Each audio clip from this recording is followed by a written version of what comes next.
land on which this match will be played today and pay our respects to their elders past, present and emerging. We extend that respect to Aboriginal and Torres Strait Islander peoples listening. AFL. What a stage. This game is coming to life. The 2023 AFL Premiership season. Something's in the air. The roar will tell you the story. Feel a different energy. Fans are on their feet. Feel it on your skin. Can't believe what they're about to see. Feel the electricity. Holds his arms out wide and tells them to get excited. What a game. It's got everything. It's like Grease Lightning. It's so quick. On the run. It's happening again. It's a whole new game. Cause here it comes, here it comes. With a talk from 55. Hello. That is the cream on the cake. Sometimes you've just got to sit back and enjoy the show. And we have a thriller. To Goey, chest down, goal. Something big is coming. Goes for home. He's got it. Phenomenal finish. Something big is coming. Something big is coming. Fires, goals, brilliant. The 2023 AFL Premiership season. The chance exchange blows at either end. Step up in the big moment. Fill your lungs, are you ready for it? This is a fantastic game of football we've got here. The big time spot. His drop punt is pure. He's pure. Here they come. What a finish. Oh, he's a star. What a game. Brilliant. He goes. Here comes the way of Nick Dacos. Gives it to Josh. They've got Dacos running through their DNA. AFL. It's hard up against the boundary in the right. Oh, that's one of the goals of the season. Jetson, Benson home. You cannot teach that. Brings it back superbly. Has a shot in the pocket. He is smoking tonight. That's around the body. Sensational goal. And that's what brings fans through the game. 40 out. What a superstar. Goes for home. They're red hot. Punches the air in celebration. Outside of the boot from the impossible angle. It's high. It's long. It's straight. Uncovered. Goal square. He's got it. This is just getting good at the G. Grandstand AFL on ABC Radio, Sport Digital, and now streaming every match on the ABC Listen app. Just look for the AFL button. Something big is coming. Welcome to Grandstand AFL on this sunny Sunday in Sydney. After disposing of the Gold Coast Suns up north last week, the Swans are at home for the first time in season 2023. Up against the young Hawthorn, and while there might be an imbalance on paper when you look at these two sides, the young Hawks would be most keen to prove that at the very least, and there was a bit of this chat going around this week, that they won't be destined for the wooden spoon. Can they bring more fight to the Sydney Cricket Ground for the first of our Sunday games on Grandstand AFL? That's the question we'll be asking with the opening bounce here just moments away. My name is Brett Sprigg. As always, alongside me to call the action is Daniel Garb. Hello, Garby. Hello, Brett. Great to be with you. A little bit different to this time 12 months ago, almost to the day when we gathered in anticipation for Buddy's 1,000th goal, which came to fruition, of course. Buddy not even playing today against his former side. So a slightly different feeling to it all, but a wonderful Sunday in Sydney. Sun is shining. The Swans expected to have this game on their own terms, but Hawthorn did beat Sydney by 38 points here at the SCG in 2021. So they might have some good vibes about a return here. They used to have great battles. They played, of course, in a couple of grand finals, the Swans and the Hawks, in the past decade or so. You mentioned those recent results, margins of 41 and 38 in those most recent two. But before that, 6 of 7 games were single-figure margins. And you mentioned Buddy, who's not there, of course, out suspended. Joel Amati, the only change. And Matt Roberts, who was sub last week, is also the sub this week for John Longmire's men. I imagine that means we've seen the last of Buddy against his old side. This is the only time that they'll play the Hawks this year, Sydney. So with Lance Franklin not there, he's played his last game against the Hawthorn Football Club. The team news is there are no late changes for either side. As I mentioned, the Swans changed from last week, and for Hawthorn, Connor Nash, the Irishman, who was last week's sub, is in the 22 this week. Of course, Chad Wingard makes way because of a calf injury, and Sam Butler, the siren's working, Sam Butler is this week's sub. Alongside us in the experts chair, Swans premiership player, Irish team of the century, Ty Connelly. Welcome again, mate. Yeah, it's great to be here. It's always good to come to the SCG on a Sunday afternoon. It's a great time slot for players, and it's a great time slot for families. You know, a lot of kids come to get to the SCG. It's a cracking Sydney afternoon football day, AFL football that is, and I'm looking forward to a good game of football at Hawthorn. Interesting, you were just talking about the two clubs and you know what's happened in the past, and what's happened in two clubs in 3 years. Obviously, clearly with Clarko and the draft and what's happened, and Mitchell coming over, and the Swans didn't bottom out. Clearly Hawthorn have chosen to bottom out and recruit young and go real young and go to the draft. Sydney haven't done that. They've done it through trade, and they've done it through some academy picks and whatnot, but stark difference in two clubs that are 2 years ago had the real rivalry going. Hawks were the second least experienced team in the comp in round one, and it was their least experienced team since 2010. So Sam Mitchell was more or less stuck with that same team, just the one change I mentioned, despite that 10-goal loss against the Bombers last week. It's a new look team, Garby. Look, Mitch Lewis has had a setback, of course. Chad Wingard now hurt, and Jack Gunston up at Brisbane. So a very different looking forward line and midfield as well for the Hawks. Lots of young talents, though. I mean, Will Day looks like being a top-level footballer. Cam McKenzie, pick 7 from last year's draft. Josh Ward, pick 7 from the year before. Both have shown in the early stages of their career that there's plenty of talent there. Connor McDonald, another one, pick 26 from 2021, who played 21 games, kicked 9 goals in his debut season. We know what Jai Newcomb's all about. They have a lot of talent, but they are so very raw. And Ty, the question I wanted to ask you coming into today is, going down to ground zero, which Hawthorn have done for their rebuild, is that the best way to do it? You've been part of a Swans team that never quite bottomed out, as you said. Can what Hawthorn are doing now potentially affect their famed culture if it takes too long to get back up there, if they suffer too many defeats? What's your read on all of that? It's difficult. Every club's different in their strategy and their approach to the draft and to trade and how they get back up the ladder. And clearly the competition is built around being equal, and hence obviously first pick goes to the bottom of the ladder. Often doesn't happen, and we can see that now with the free trade and the free agency, where players obviously coming out after 8 years at a football club can go to the top 4 because they want to try and win a premiership, and that's what's happening with the better clubs because it's allowing them to stay at the top for longer. You clearly saw that with Richmond, obviously with the Hopper and Toronto situation, when they're actually been at a football club for so long, going and clearly it shifts that club and they don't have to bottom out. Hawthorn have chosen to go bottom out, which is okay, and look, you can get picks wrong too, and that can be the challenge from a draft point of view. Generally, the top 10 will play 200 games of AFL football, but it's tough for a young coach trying to build a culture and build a team. But all you want to see from a young team is the process, and the method. Is there a method to where Sam Mitchell wants them to play? And if you see that, well, you know what, that's enough. If there's no style and there's no method, you kind of, well, what's happening to them? What have they been working on? You really don't coach the result. You're looking at the process and the method itself and how Hawthorn are going to go about playing their football. And it can be challenging. Bottoming out is certainly something Sydney don't do, and the club as a whole know that you can't. In a competition in a city like Sydney with 4 quality football codes, fighting for the dollar and the marketability, it's very hard to do that. Toss one by Dane Rampy. The Swans will kick to the Southern or Randwick end to start here at the SCG on this glorious Sunday afternoon, and the opportunity for their forward line as well. It's the first time they've had nobody Franklin or Sam Reid in a couple of years, so Logan McDonald, Hayden McLean, big opportunities for them up forward, Tig. Yeah, Logan steps up. His last 4 games without Bud, he's actually stepped up and he's kicked goals. So he's one that's going to kick goals. He's kicked 3, 2, 2 and 3 the last 4 times without Bud. So he likes being the main man. So looking forward to him actually getting some freedom and ownership around that. And I wouldn't doubt Buddy playing on another year also. Might be done. Yeah, he's retired him already. He kicked 50 last year. What did he kick last week? Everyone forgets there was a statement that went out. Didn't he say one more? Yeah, well, he didn't say 2 more. It could be one more. The players break and move into position. Let's head downstairs to Declan Byrne on the boundary. What's it like down there, Declan? Oh, mint conditions. We've got blue skies. The ground is looking impeccable, fresh off cricket season, and the crowd are filling up as well. So looking like a good Sunday arvo in Sydney. Where would you rather be?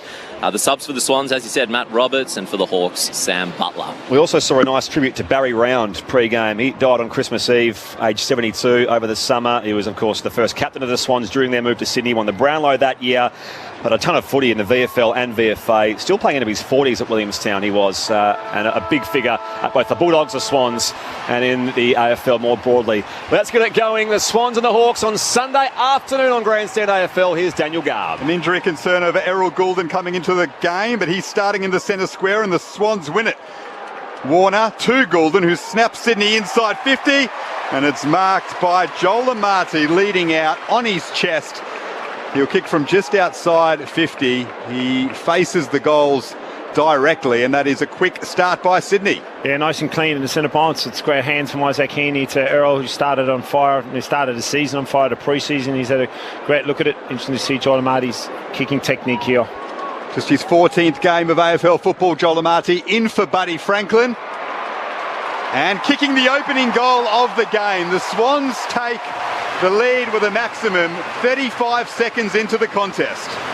Great for his confidence for Joel, and he's comes into the team, goes back. I was questioning his goal kicking because it can be questionable, and he's worked a lot on it. But because he was outside the 50, he had to truly kick through the ball, which allows him to actually do that and not think too much about the actual process itself. But great start, too easy for mine for Sydney, straight out of centre bounce, and got to be better at defending body work from Sicily. As you said, 6 games last year, 14 games now overall for Joel Amati. He was in that sort of conversation, wasn't he, in grand final week last year as to whether they bring in him as the extra tall. And Hayden McLean, of course, got the nod. Sam Reid, the injury, the question marks obviously over that decision as well. So on the board inside the opening 60 seconds, the Sydney Swans. A hot start against the Hawks on this Sunday afternoon. Great to have your company, ABC Radio, News Radio, ABC Sport Digital and the ABC Listen app, of course. Restart back in the middle. They go forward here through Ned Reeves. High ball inside 50, the Hawks. Trapped at the back, hand pass. A little too hot for Bruce. Puts a tackle on the follow-up on Lloyd.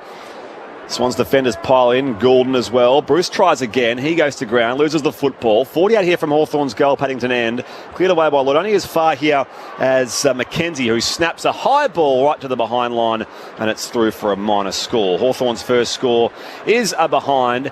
It's the Swans 1 straight 6. Hawthorn on behind 2.5 played opening term. Ollie Florent brings it in for Sydney to Jake Lloyd. Quick handball from Lloyd.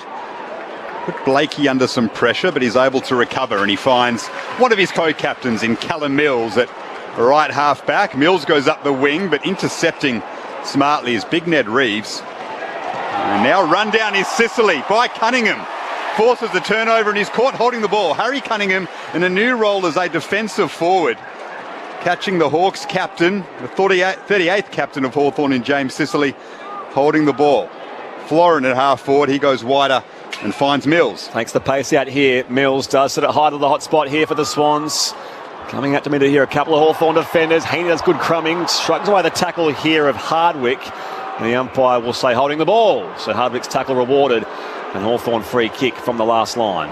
Great crumb by Isaac, but he had to fin because there was someone on the Hawthorn player on the ground. He ended up jumping over him like a hurdle and had tried to fin. Some great tackle, some good tackling pressure from both sets early. Swans by 5 points. Sicily, the left back pocket for Hawthorn. 30 disposals last week. Goes short. Excellent kick to find Jai Newcomb. Just outside the 50, left half back for Hawthorn. Sydney back in numbers. And Newcomb will look for a target up the wing. The target was McKenzie, but a couple of Swans swarmed on him. One of them was Warner. His kick is picked off by James Blank at centre half back. He goes wider and finds Carl Amon, the former Port Adelaide player, and he's got Dylan Moore on a wing. Moore from the O'Reilly wing. Drives it high here for Bruce on the flank at right half forward. Has to beat Rampy. Does so. Hand pass goes out of bounds. And the umpire will throw it back in. 55 around from Hawthorn's attacking end. It's the Swans here by 5 points. Hawthorn trying to hold on to the footy, pick Sydney apart. Clearly tactic early from Sam Mitchell and the Hawthorn Football Club. 4 minutes played in the opening term. The home side with the only goal here at the SCG. Laddams tussles up there with Lloyd Meek, the former Docker. Lays the follow-up tackle to Meek. Ball jars free. Then goes Warple. Hand pass off here to Dylan Moore. They'll go closer to goal here, Hawthorn, as Bruce shies on goal, but it wobbles through to the right-hand side for a minor score again. Hawthorn 2 behinds. The Swans are 1 straight 6. 4.5 played the opening term here. Luke Bruce, the only Hawk over 30 years of age. With the behind there as Blakey goes short to Jake Lloyd. Lloyd out wide, has a long lead from Logan McDonald and finds him. Right half back for the Swans. Dropped for the grand final last year. That would have been hard for him to take.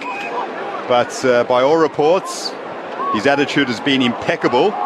Turns this one over though. Connor Nash got in front of Ollie Florent, over for a boundary throw in. Big day for him today, though, Logan McDonald, Tyconelli, without Lance Franklin in the team. It is. Look, it's a great big day for his development. You know, he's done it without Bud for the last 4 times he's played without him. So I'm looking for a big one. Back in it comes. Laddams out of the ruck. Dispossessed. Still battling for it. Mills puts a tackle down there on Meek.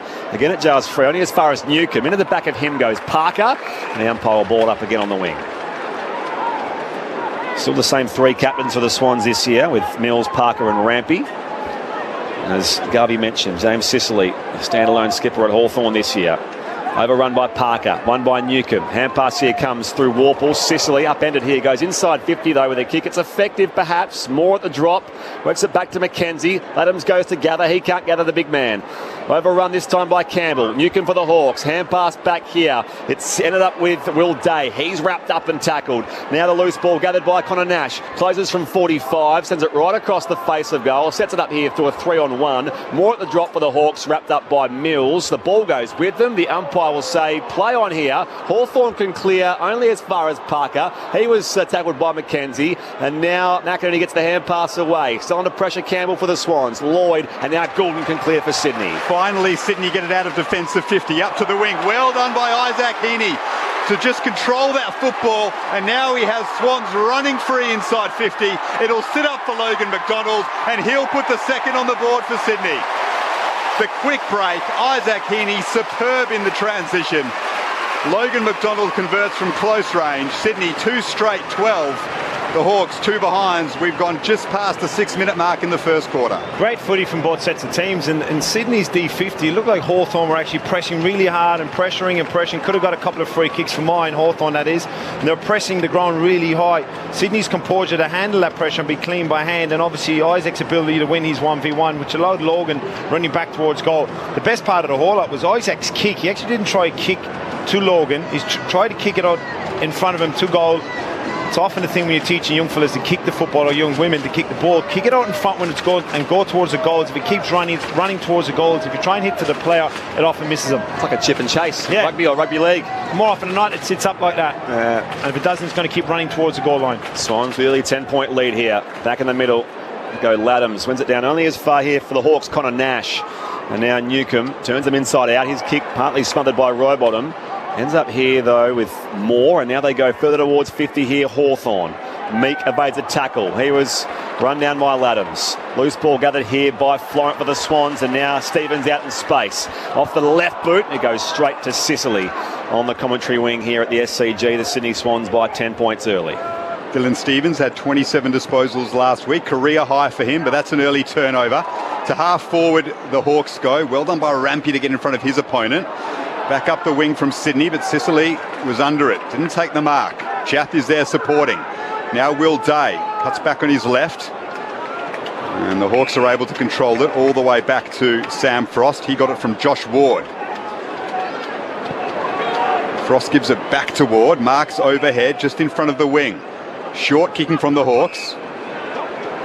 Ward finds Dylan Moore. Now the Hawks can go inside 50. Moore does to the pocket and picks out an excellent lead from Fergus Green. Well done, Dylan Moore. Showed a lot of composure there. And Fergus Green will kick from 30 metres out on a tight angle. Yeah, nice lead as well. It was great composure by Hawthorn all over, really, from the intercept from Sicily itself. And they're just trying to draw Sydney's defenders out by holding onto the ball, being patient, and fantastic composure. Nice hit.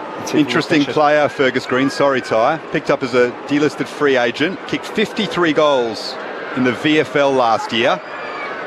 And this one just fades across the face. Was looking good for a moment, but a third behind for Hawthorn.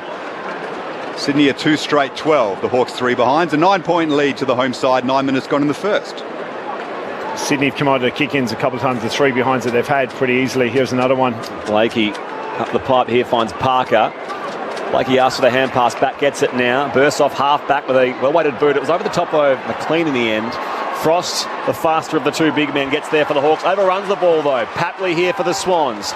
Out right half forward, wheels around. High ball to the hot spot. Good separation. McDonald straightens up from the top of the goal square and bangs it home for his second. So 2 goals in quick succession for Logan McDonald. What a rising star he is. Turns 21 next week. And the Swans again went coast to coast quickly for goal number 3. They're 3 straight 18. The Hawks are 3 behinds. 10 gone at the opening term. Grandstand AFL. Declan Byrne down to you on the boundary. Just keeping an eye on Finn McGuinness, who came on for the Hawks. He's generally been tagging. He's gone to Blakey. They're having a bit of push and shove at the moment. I think Blakey let him know that goal started from the back. So keep an eye on that matchup. Yeah, it's been really poor. 3 kick-ins that Sydney have had, they've gone coast to coast, and Sydney, number 1 team in the competition from D50, getting the ball from their D50 into the forward 50, and you saw an example of that. What a lot of teams don't do, when you saw the kick-in from Nick Blakey, I think it was Jake Lloyd, was it? He was under pressure with the handball, but chasing Nick, but he still gave it to him, which allowed, it was only a metre or two, and his opponent, Parker, I think it was. Parker, sorry. A lot of players don't give that to the aggressive runners, which allowed Blakey obviously to get the ball over the top, but good start from Logan. So the Swans with a fast start, early days, but danger signs for Hawthorn. They win it in the middle of the ground though. Impey's under pressure, and the Swans get it back. Cunningham to row bottom, snaps it inside 50, looking for McDonald. McLean gets hands to the footy. Papley's there.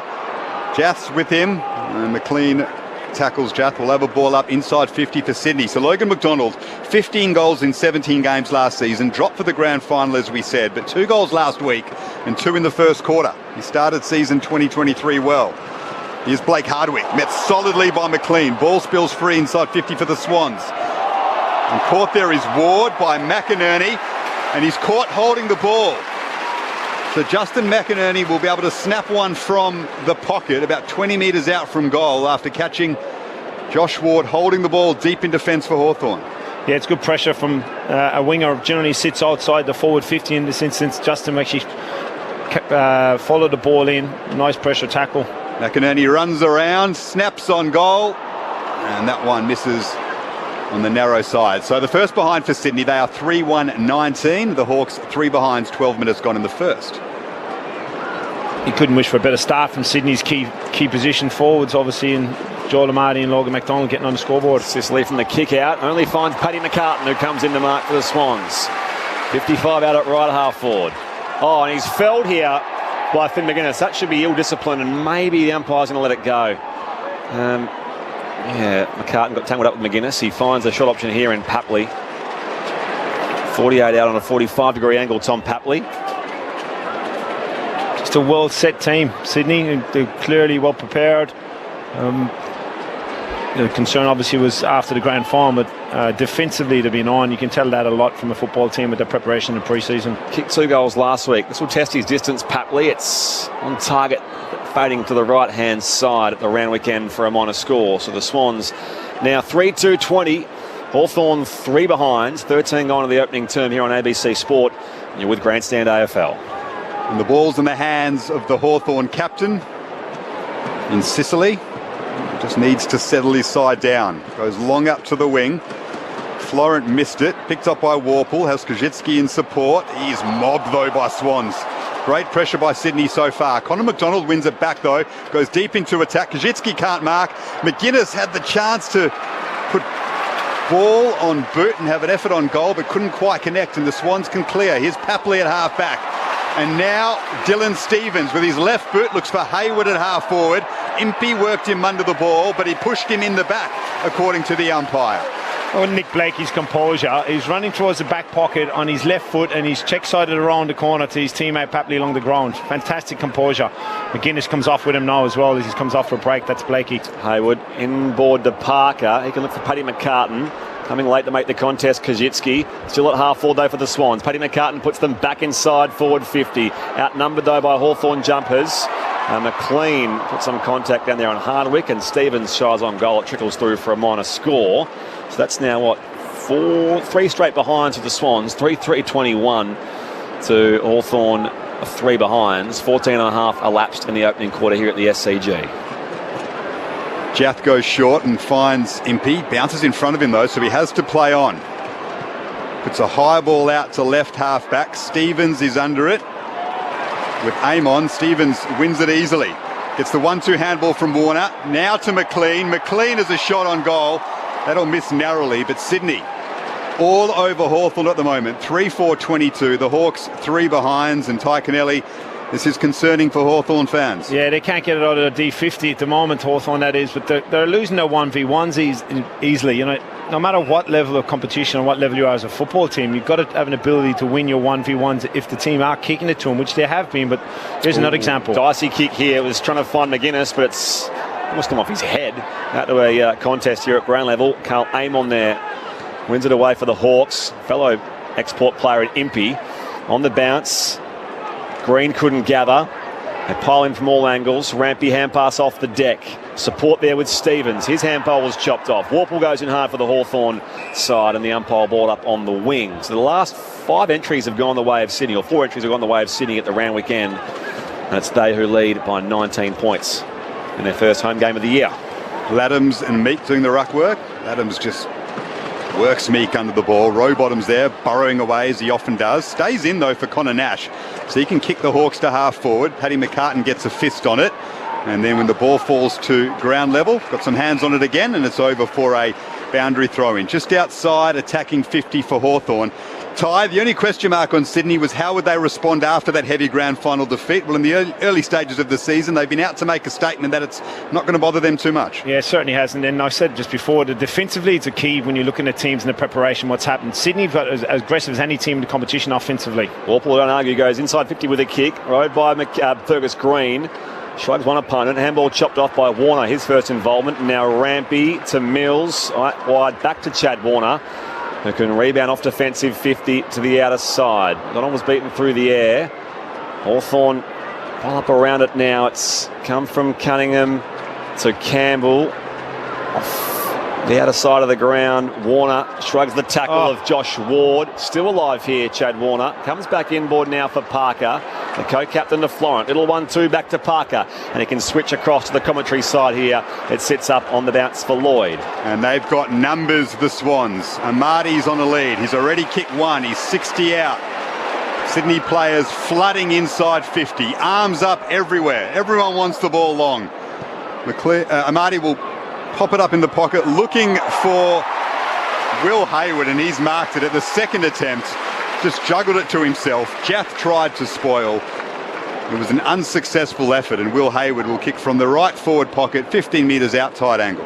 Yeah, well called, Garby. You could see Sydney players streaming inside the forward 50, and they all wanted the ball. They've all got confidence now in themselves and their teammates. And played every game last year, Will Hayward, Mr. Consistent in the Sydney Swans forward line, but this snap just goes across the face. So 3-5-23, the Swans. Hawthorn 3 behinds. 17 and a half minutes gone in the first quarter. This is Grandstand AFL with Brett Sprigg. They could have buried the Hawks by now, the Swans. These opportunities, 8 scoring shots to 3. They still very much control things here in their first home game of the season. Sicily short from the kick out to Jath. Still in the right back pocket. It was a career best year, as you say, for Hayward last year. This is a dicey kick again, luckily recovered by Josh Ward. Inside defensive 50 for the Hawks. Ward will switch back here for Impey. Need a mark forward of the 50. They can't get a mark outside their D50. Hawthorn, that is.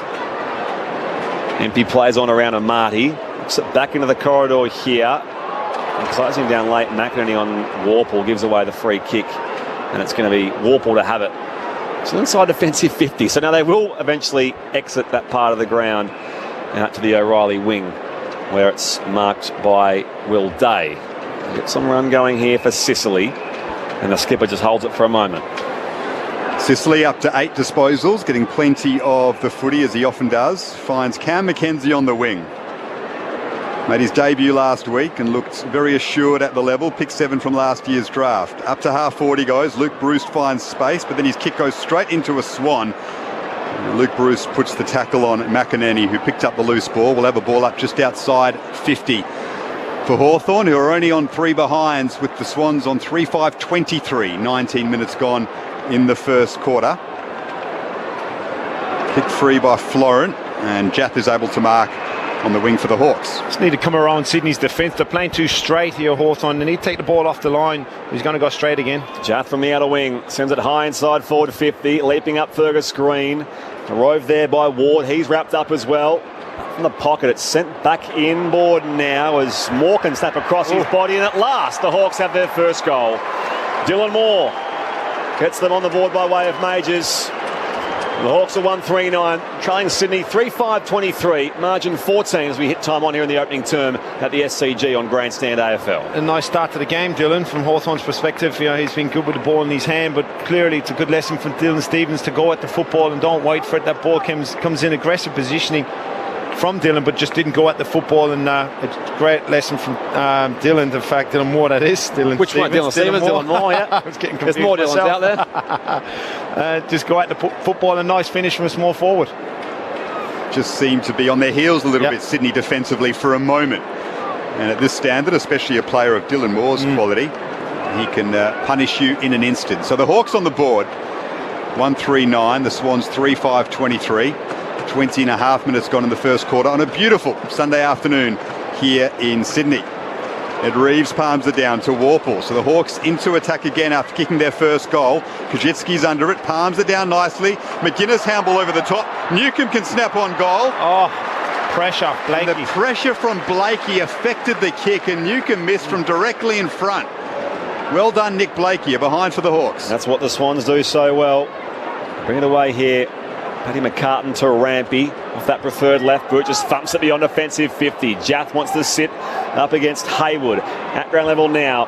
Warple goes the fend. Loose man running by is Ward. Receives it now from 40 out. His kick though is trickling through for a minor score. Had more time on that occasion, did Josh Ward, and it's through for a minor score. Hawthorn 1-5-11. The Swans are 5-5-23. 22 gone in the opening term. He had a bloke called Luke Bruce as well, who's kicked nearly 500 goals in the goal square. Couple of opportunities missed by the Hawks. The Swans play on quickly out of the goal square. They love doing that. It was through Braden Campbell, who had a couple of 1-2s. And the Hawks win it back though. Here's Will Day. Chips it up to Newcomb on the wing. Collects it on the half volley. He's been busy. His kick though is scruffy. And Sydney win it back through Goulden. His handball was too slick for Papley. So Hawthorn over back. Sicily. And now Newcomb again. His kick well smothered by Paddy McCartan. Great pressure, the Swans. The Hawks forced to go backwards through Impey, just outside defensive 50. He's caught, and his handball is turned over to Will Haywood of the Swans. He goes deep into attack, looking for a Marty. Great mark. Falling backwards, kept eyes on the footy, got both arms outstretched, and outmarked Jaff. And he'll kick from directly in front, looking for his second. It was outstanding. He was out of position. The kick itself was, this is Joel Amati, the kick was kicked behind him on Jaff's head, and Joel actually just came running back in towards Jaff's body walked and put him under pressure, and then marked the ball, took Jaff out of the marking position where the drop of the ball was, and fantastic learning and great development being seen here from Joel Amati. Excellent pressure from the Swans at half forward. Ends up with an excellent Amati mark and his second goal. No worries there. Sydney 5-5-29. Hang on now. The scoreboard's got it's 4-5-29. Yes, they've gone early. Hawthorn 1-5-11. The margin is the same. It's 18 points, and Joel Amati has 2 down to Declan Byrne on the boundary. Hawthorn ruckman Ned Reeves had a heavy collision. He was winded down on his haunches for 2 or 3 minutes on the bench. He's only just got his breath back and struggling to breathe and having a drink. So keep an eye on that. I gave the score as 5-5-23 before. That doesn't make any sense. 5-5. There it is. Yes, 4-5-29 because the scoreboard has 1 goal ahead of the Swans. They may as well be because they're playing so well. Sure, it's an Irishman that's doing that, is it? The scoreboard. Are you renowned for not good maths? I'm not good with numbers anyway. My wife's very good at it, but I'm not aware of the Irish stereotypes beyond just the drinking one, which, right. knowing you for a few years, Ty, is very true. 18 points is the Swans lead. Laddam's down the row bottom. They win the clearance here, Sydney. Higher ball inside forward 50. Amati again leads out, takes the chest mark. This time he's a little pushed for distance. 45 out, slightly right of centre, but has a leg. Yeah. Has a huge leg. I'll be more confident kicking this one, Spriggy, than any of the other ones, but it's a shootout between these key forwards. McDonald's got 2, Amati with 2. Bud mightn't get a game. He's lining up here for his third. Joel Amati on the approach. Connects from 52 at the Randwick end. It's on its way right to the line. Has it got there? No. Touched. And it is 4-6-30 the Swans. Hawthorn 1-5-11, 25 gone here in the opening term on ABC Sport via Grandstand AFL. Well, Joel Amati had kicked 4 bags of 2. Bags, I shouldn't say 2. Yeah. 4 games where he's kicked 2 goals. Prior to this, he's now got 5, and that was close to being his third. You dare say the way this game's going, that might be inevitable for him. A career PB. Swans 4-6-30, Hawthorn 1-5-11, and it's been marked on the wing by Sydney. Again, Hawthorn struggling to get out of defensive 50. Here's Lloyd, cross half back, finds Rampy, who was brilliant last week, arguably best on ground with 12 intercept possessions. He spots up Goulden on a wing. Short ball to Papley on a long lead. Marks overhead. Swans 60 from goal. Papley likes the lead of Amati. Couldn't quite reel it in, Amati. Bounced off his chest. The Hawks have it off half back through Connor Nash, but it sits up nicely for Tom McCartan. His hand pass to Lloyd. A little too hot, that kick to Stevens. Mopped up, though, by Callum Mills, the skipper on the outer side. Jaffe wrote him in the contest, and Jaff, the much bigger body, takes the mark at right half back for Hawthorn. Swans by 19 points here. As Jaff just settles things for a moment. Call to play on now. Up the eastern wing of the SCG. Out to a 2-on-2. Tom McCartan out in front. Knocks it down for Mills. And now Stevens done with the hand pass. Pressure comes from Cam McKenzie. Lost the football. Spun on the tackle. Following up again here, the Hawks. They try again through Finn McGuinness. Up against that boundary line. McKenzie as well, a fresh air shot. He was run down by Campbell. And the tackler is rewarded. So holding the ball. And Braden Campbell has the ball for the Swans in front of the scoreboard on the outer side, which shows the Swans in front by 19 points. Nice start by Braden Campbell. Big season for him. Only 11 full games last season. Pick 5, of course, from a couple of years ago. And by all reports, the Swans want to get him in from the start of the campaign in order for him to nail down a spot because they know his talent. He's going to play a lot of football. You look at himself and Errol Goulding. Errol will probably have a more consistent career. Braden will probably have more highlights. He's just a real impactful, powerful player, Braden.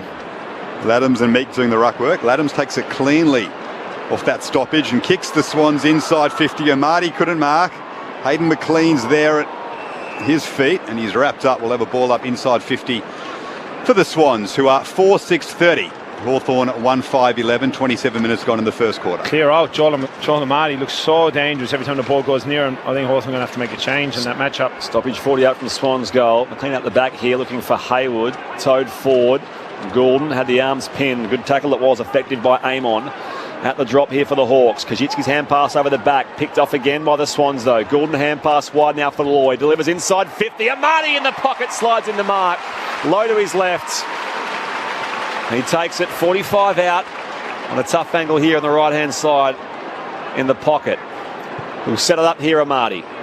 To the hot spot. 3-on-2. McLean wins it down for Warner. Wrapped up by Jaff. And he turns tackler, Warner.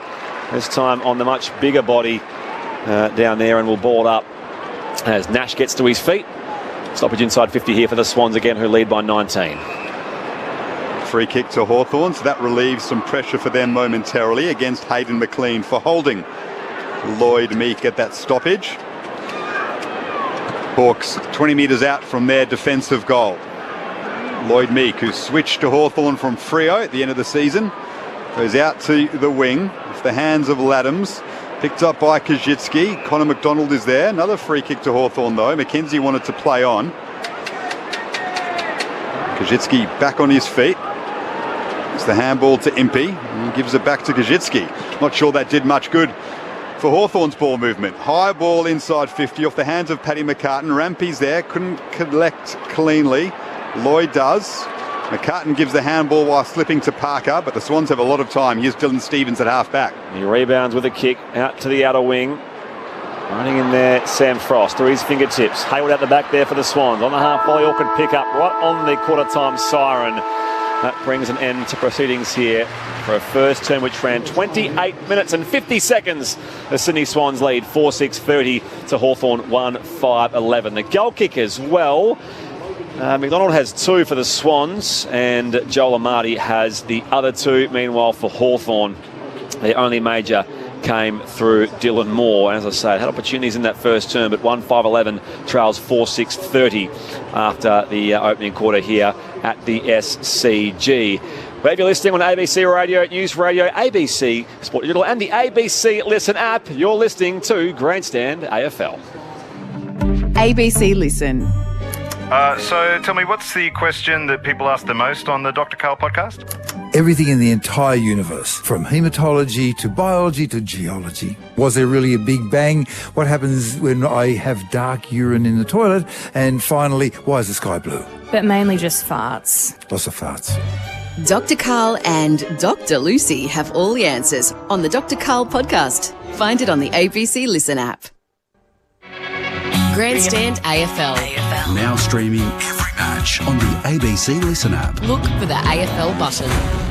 Warner to Goulden, who snaps Sydney inside 50, and it's marked by Joel Amati leading out on his chest.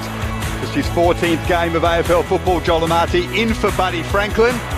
And kicking the opening goal of the game. Finally, Sydney get it out of defensive 50, up to the wing. Well done by Isaac Heaney to just control that football. And now he has Swans running free inside 50. It'll sit up for Logan McDonald, and he'll put the second on the board for Sydney. Happily here for the Swans. At right half forward, wheels around, high ball to the hot spot, good separation. McDonald straightens up from the top of the goal square and bangs it home for his second. A rove there by Ward, he's wrapped up as well. In the pocket, it's sent back inboard now as Moore can snap across his body, and at last the Hawks have their first goal. Dylan Moore. Will Hayward of the Swans, he goes deep into attack for Amati. Great mark. Falling backwards, kept eyes on the footy, got both arms outstretched, and outmarked Japp. Pressure from the Swans at half forward, ends up with an excellent Amati mark and his second goal. The 2023 AFL season. On radio, ABC Sport Digital. and now streaming on the ABC Listen app. That's the story here at quarter time. Sydney 4-6-30, Hawthorn 1-5-11, margin 19 the home side's way. And you're with Brett Sprigg, Daniel Garb and Ty Kennelly, Declan Byrne on the boundary. Coming up later on at Docklands, of course, 3 games today. Essendon v Gold Coast at Docklands is the middle Sunday game. And then round 2 comes to a close with the West Coast Eagles and Greater Western Sydney over at Perth Stadium. And I tell you that because the best place to find all of our games is on the ABC Listen app. All of our coverage there, either on the AFL or AFL Extra button, but all games stream live via the ABC Listen app. The whole thing is free. Of course, you can find it in the App Store, and as a taxpayer, you're paying for it anyway, so you may as well download it and take full advantage of hearing all of our ABC Grandstand AFL calls on the ABC Listen app. There's the plug out of the way. In the meantime, Ty Kennelly, your thoughts on the opening quarter here at the SCG? It's just too easy for Sydney. The ball movement, certainly from the kick-ins, the 5 kick-ins they had, Sydney went forward very, very easy, went to full into the ground, and they got some scoring opportunities. The numbers themselves are pretty similar, but the actual efficiency of Sydney's forward line, I think 7 or 8 marks inside their forward 50, and Joel Amati is the one that's the beneficiary of a lot of it, and it's looking extremely dangerous, and as is Logan. But Hawthorn, just ball movement slow. They're trying to hit targets with uncontested marks, but Sydney just manning them up really well and just not allowing any movement whatsoever from Hawthorn. They're getting their hands in the ball around the stoppages, Hawthorn that is, but if they don't tighten up the kick-ins and don't tighten from the back half, Sydney are going to have a big day here. A few numbers, Garby. Jake Lloyd's up to 10 disposals. I find it interesting because he had 28 last week, but last season it seemed like they were less reliant on Jake Lloyd out of defensive 50. They were sharing it around with Ollie Florin, Nick Blakey, and you thought Braden Campbell might enter the fray in that sense this season, but Jake Lloyd's back to his old All-Australian best and fairest numbers. And he hasn't taken many kick-ins today. It's been Nick Blakey this first quarter, so it's Blakey that's been doing it. I think a lot of teams underestimate Sydney's attacking prowess from the back half of the ground. When you think of an attacking team in the competition, or really from the back half, you think of Collingwood's ability to use the ball aggressively. Sydney are as aggressive as anyone in the competition now from the back half, and hence when you look at the ball users they've got there, like you just said, when you add in Braden Campbell into that mix with Blakey, Florent and Lloyd, it's clearly very aggressive. So Lloyd 10 disposals for the Swans. Callum Mills with 8 and 3 tackles, Goulden with 8. So any concerns over his fitness coming into today have been dispelled pretty quickly. Luke Parker with 7 and 3 tackles, the usual suspects. For Hawthorn, James Sicily, their captain, 10 touches. And the midfielders are trying their best. Warple with 8 and 4 clearances, Newcombe with 7's been busy, and Josh Ward and Will Day, who are impressive youngsters with 7 and 6 disposals respectively. So they are trying their best, but they're up against a machine in the middle. They're winning the clearances, Hawthorn, so they will get opportunities. If it's just the defensive, when they turn the ball over in the front half, it's just so easy for Sydney to go to link to the ground. If they don't clean that up, it's going to be too easy for Sydney to score. So they will get opportunities. Certainly at the SCG, we know from the centre bounces and stoppages, the length of the ground is shorter. You can get lost with the width of the ground, and that's what's happened Hawthorn a small bit, where they've tried to chip mark and ended up in the wings, and it's 2.5 kicks to the goal square, which if you don't play aggressively through the middle, which Sydney have done in the past 18 months, really have come aggressive through and played the ground really well. A lot of those disposals as well have been under so much Sydney pressure. Yeah, that's right. And that you saw a couple of instances where they turned the ball over the high half forward. But you don't want Sicily having those numbers. You want Sicily shutting down Joel Amati and Logan McDonald. He's your captain. Okay, you're getting your kick-ins, but you really want him to actually do the job and shut down one of those dangerous key forwards. Our first rendition of Sweet Caroline for season 2023 here at the Sydney Cricket Ground. No movement our subs, Matt Roberts and Sam Butler, and Ned Reeves has rejoined his teammates on the ground. So I heard Declan Byrne mention in the first term he came off looking a little uncomfortable. He's back out there to start the second term here, which has Sydney in front by 19 points. And we are back underway. Newcombe taps it clear here. Heaney competes with Josh Ward. He comes back to Laddams for the Swans. Dummies a hand pass. Now turns onto that left boot. And on the angle, looks towards that one-on-one. Jaff competes with Warner. At ground level now, Amati runs out to meet the football. Hand pass back to Mills. Now Lloyd, the loose man on the broadcast wing. High ball inside forward 50. Up comes McDonald for the Swans. Off his hands. Knocked away by Sicily. Amati collected there by Blank. And the umpire balled up 55 out from Sydney's goal. Just watching Sicily in the Hawthorn defence's matchup. Now, Sicily's playing in Haywood, so he's leaving it to Frost to actually do the... Reed palms it down, but straight to Parker. His kick, though, is marked by Blake Hardwick on his chest. In defence of 50 for the Hawks. Out wide he goes to Dylan Moore. Just gets the handball to Carl Amon while losing his balance. Amon further up the wing. Excellent kick. Fergus Green didn't have to break stride. The Hawks can go inside 50 here. Green goes to the pocket and he finds a man in Luke Bruce who loves these situations. Nick Blakey just couldn't quite get back to get a hand on that. Bruce marked at his chest. He'll kick from 45 metres out, very tight angle. 40 goals last year, Luke Bruce. His best haul since 2018. Two-time All-Australian. Four-time leading goal kicker at the Hawks. Straightens up slightly and kicks Hawthorn's second of the game. So he's the last of the Mohicans, if you like, Luke Bruce, in terms of the veterans at this football club. But he is still delivering. His first of the game. Hawthorn 2-5-17. The Swans 4-6-30. We got on as one of the best small forwards in the game. You know, his ability to get front and square, his quality finishing, his work rate, he's got it all. And clearly you can see from that finish itself, you know, it looked like he was going to snap it from 45 odd. He's actually come around the corner and kicked it. And I remember when I first came out here and I had a habit of kicking around the corner. It was, oh, no, you can't be doing that. That's not great for you to kick in. Anyone can kick him anyway you want today. And certainly Bruce's ability to step out off his left foot to open up the angle for his right foot across his body was a lovely finish. You could teach it now, Ty. Be a specialist Irish kicking coach. Maybe. Stevie J took it off me. He's approaching 500 goals as well, Luke Bruce, so he's in rare company there. He'll be the 7th Hawk to get there. One of them, of course, is also Buddy Franklin, who plays for this other team. So there you go. Swans by 13 points. Hawks with the first of the second term. Waiting for a clearance. Warner's kick smothered. Off the deck here by Laddams. Knocked forward, out in space. Will Day for the Hawks. Lets it go for his teammate Amon. Works it away now as they do have the football, Hawthorn. Newcombe puts a tackle on Mills. He's dispossessed. Now Florent. Mopped up here by Florent. Handball to Cunningham. It's chopped off again there. Turnover by hand to Lockie Bramble, who's collected on the broadcast wing. Ball up in front of us here at the SCG, where it's Sydney 4-6, Hawthorn 2-5. 3 minutes gone in the second term. Better start to this second quarter from the Hawks, but the Swans win the clearance. Parker to Florent. Amati comes out to meet it. Sicily just worked him off the football. Handball up to Nash. Right half back for the Hawks. Hardwick sweeps one back to Jaff, who's under pressure from Haywood. And now Rowbottom closes on Hardwick, and the Swans trap it in their attacking half of the ground, just outside defensive 50 for Hawthorn. Good pressure again from Sydney this half forward. They've turned the ball over numerous times in the first quarter. Boundary throw in. Laddams and Reeves. Big opportunity this for Pete Laddams early in the season with Tom Hickey out with the calf. He was good last week. He started brightly in this one. Now Mills can pump Sydney deep into attack. Under it is McDonald. He's got 2 goals already. Handball over the top. He's picked off by Sicily, and he finds Carl Amon in the back pocket.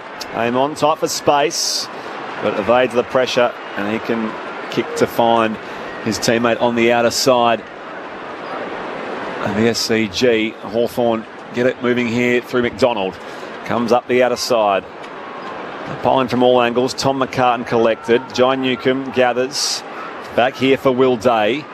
They work it out the back again by hand, and now Amon, ex-power player, goes forward of halfway. Claiming the grab down there, Kajitsky, not paid by the umpire. Mopped up in defence by Florent. The Swans are away off half-back. Florent has support in McInerney, just a little bit wider on the wing. He guides one up to half-forward, and Hayward takes an excellent mark, diving to his left. Grasped it just before it hit the turf, and now he'll just slow things down for the Swans. It's just in front of the wing.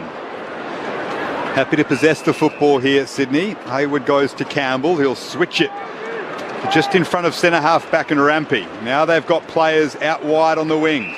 Rampy goes to his co-captain in Mills. He hits up a target in the forward line of McDonald, and he was infringed upon by Frost. So Logan McDonald will kick from just outside 50, tight angle, but they just worked the football so well there, Sydney, didn't they? Great experience from Will Hayward. You know, he's played 120-odd games, I suppose, nearly now. And just showed the experience of the game. He'd been going around pretty fast and wasn't suiting Sydney. Took the mark and just came around Sydney Hawthorn's defence. It's ended up with this Logan McDonald shot on goal from a tight angle, just outside 50. Decides to set it up to the top of the square instead. Big leap by Heaney, but Amati has marked it. Heaney flew across the front of the pack. Joel Amati just held his position, and he is marked directly in front, looking for his third goal of the game. I'll have to look at the replay. We're not too sure if Isaac touched it or not as he came across in front. Looked like Isaac was all over it, but great, fantastic kick from Logan McDonald. He probably had the right type of shot, having kicked 2 in the first. Well, what a 14th game of AFL football Joel Amati is having. He's kicked 3 goals in a game for the first time in his career. And that's another big one for the Swans. 5-6-36 they are. Hawthorn 2-5-17. Amati has 3, down to Declan Byrne on the boundary. I've been keeping an eye on that Amati matchup because Blank was on him in the first quarter when Amati had such a strong quarter. They've split Frost and Sicily, still not working as he runs off to the cheers of the crowd. 3 goals and a quarter and a bit for Joel Amati. As Garvey said, a career best effort and counting for him. Yeah, you'd be licking your lips as your key forward at Sydney in a minute. Every time they go inside 50, long and deep, there's no body work on Joel Amati in that. I think his Jaff in that instant was on him. There's no body work whatsoever. And it's a great story, Joel Amati's story. I remember the kid coming to the football club and he couldn't do a lap of the oval. And we're like, what are we doing here? What's Kenny Beatson giving us? And the recruitment manager, and he's worked hard in his craft and has a basketball background, big bum, and he uses it too. 19 gone in these 19 points as the margin as Hawthorn win the clearance here through Lloyd Meek. Up it goes towards half forward. Florent to rebound for the Swans. He was tackled by Connor McDonald. Gets the evades the tackle, gets the hand pass away to Stevens, and now Lloyd, little dinky kick, arrives on the bounce to Cunningham. Scribbed up the outer side. Clean bowled John Newcomb. Jaff is the loose man. Arrives. Shows good pace to send that kick back inside 50 here, but out to meet the footy is Paddy McCartan, the winner set for the Swans at right half back. They lead by 19. 8 minutes played here in the second term. Paddy McCartan, 3rd most intercept marks in the AFL last season. Goes out to the wing and spots Ladhams on a long lead. On his left foot, kicks the Swans to half forward. Underneath it is McLean. Looked like he had possession of the football there. Not sure if he's been paid the mark or the free kick against Jaff. Either way, he's got it just outside 50 for Sydney, Hayden McLean. Joel Amati's the danger man here. In fact, he's not the danger man, he's sitting on the bench. McLean will pop it up. McDonald's under it, punched away by Sam Frost, through the hands of Warple though. Gets it back, James Warple, and now clears defensive 50 for Hawthorn. Ladhams chose to punch when he could have marked, and just decides to let that run over the boundary line, Pete Ladhams, rather than chasing it down. But the Swans in full control here at the SCG. 5-6-36 they are. Amati with 3 goals. Logan McDonald with 2. The Hawks 2-5-17. 8.5 minutes gone in the second quarter. And back in it comes. Ladhams and Meek. One down by Ladhams. Warner had a fresh air shot. Newcomb for the Hawks. Pass back to Amon. He can direct his kick towards 50 and back to the fight. It was well judged by Finn McGuinness. He's 55 out with his left foot on the boundary line. Wheels around though. Long towards the danger spot where the mark is taken by McInerney of the Swans. at fullback. Called to play on quickly. He'll switch here. Short kick to Papley. Second bite. Holds it now in the left back pocket. The Swans a long way from home, but in control of things here to the tune of 19 points. 5-6 plays 2-5. Isaac Heaney, just the one disposal for Sydney. He's been quiet so far, not that it matters too much. Sydney controlling the football game as Papley goes short to Braden Campbell at centre half back. They love the ball in his hands. Out wide he goes to Jake Lloyd. Possession number 13 for him. Up the wing he looks for Goulden in front of Warple. Warple does well to chase him and then hold the tackle and catch Goulden holding the ball. Excellent work, James Warple. Disciplined in defence. Hawks get it back now through Newcomb. Spots up a target at centre half forward. And now it's McKenzie. They like the ball in his hands as well. The prize number 7 pick from last year's draft, and he's got Kajitsky on the lead.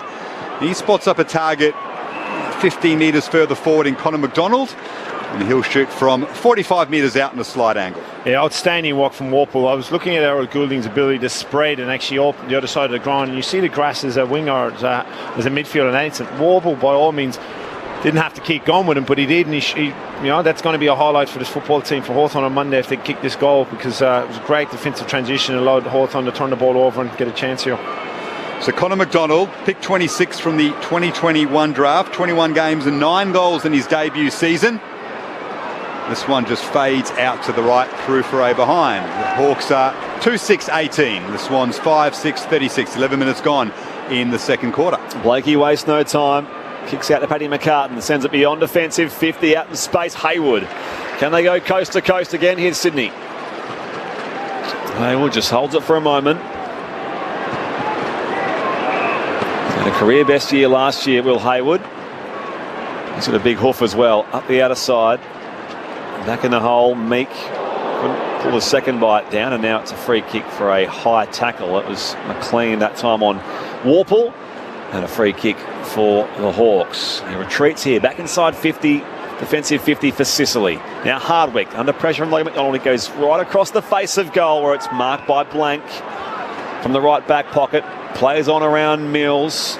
Off that left boot now. Parker can launch. Oh, well judged by Connor McDonald for the Hawks. He takes the mark just on the flank. Comes back inboard now. It's with Will Day. Can they get a chain going here, Hawthorn? Aim on through the corridor. Goes looking to half forward. It's a little too shallow for Meek. Heaney out to meet the football. Support from Hayward. His hand pass out in space. Heaney tries again. Loose man now, Mills. Closes to 55. Unguarded goal square from Callum Mills. Wobbles all the way home. Oh, the home fans like that. Good effective ball use and build up from the Swans. And their sixth goal comes through Callum Mills. 6-6-42 to Hawthorn, who are 2-6-18. 13 gone second term here on Grandstand AFL. Tyconelli. He's had a great start to the game. Mills is getting his hands on the ball. He's played a lot of the game as the winger. They've shifted himself and Errol Goulding, swapping from the wing to inside around the ball. So he's held his width and his ability to not get sucked into the football there. And there was a bit of a scramble in the middle of the ground. Nice composure from Isaac Heaney to delay the handball, to draw the opposition defender, and Hawthorn come at him. And nice finish from Callum, Declan Bird downstairs. Yeah, just keep an eye on Luke Bruce, who's run back out there but was off for 6-7 minutes, got his left ankle re-strapped. Looks fine out there now, but one to keep an eye on. I assume that players choose their own music. Callum Mills has gone with Arctic Monkeys. Well, he's a superstar, Callum Mills. All-Australian last year, best and fairest winner. 15 disposals, 4 tackles, 4 marks, and now a goal to his name. Early in the second quarter here at the SCG. The Swans leading by 24 points, 6-6-42. Hawthorn 2-6-18.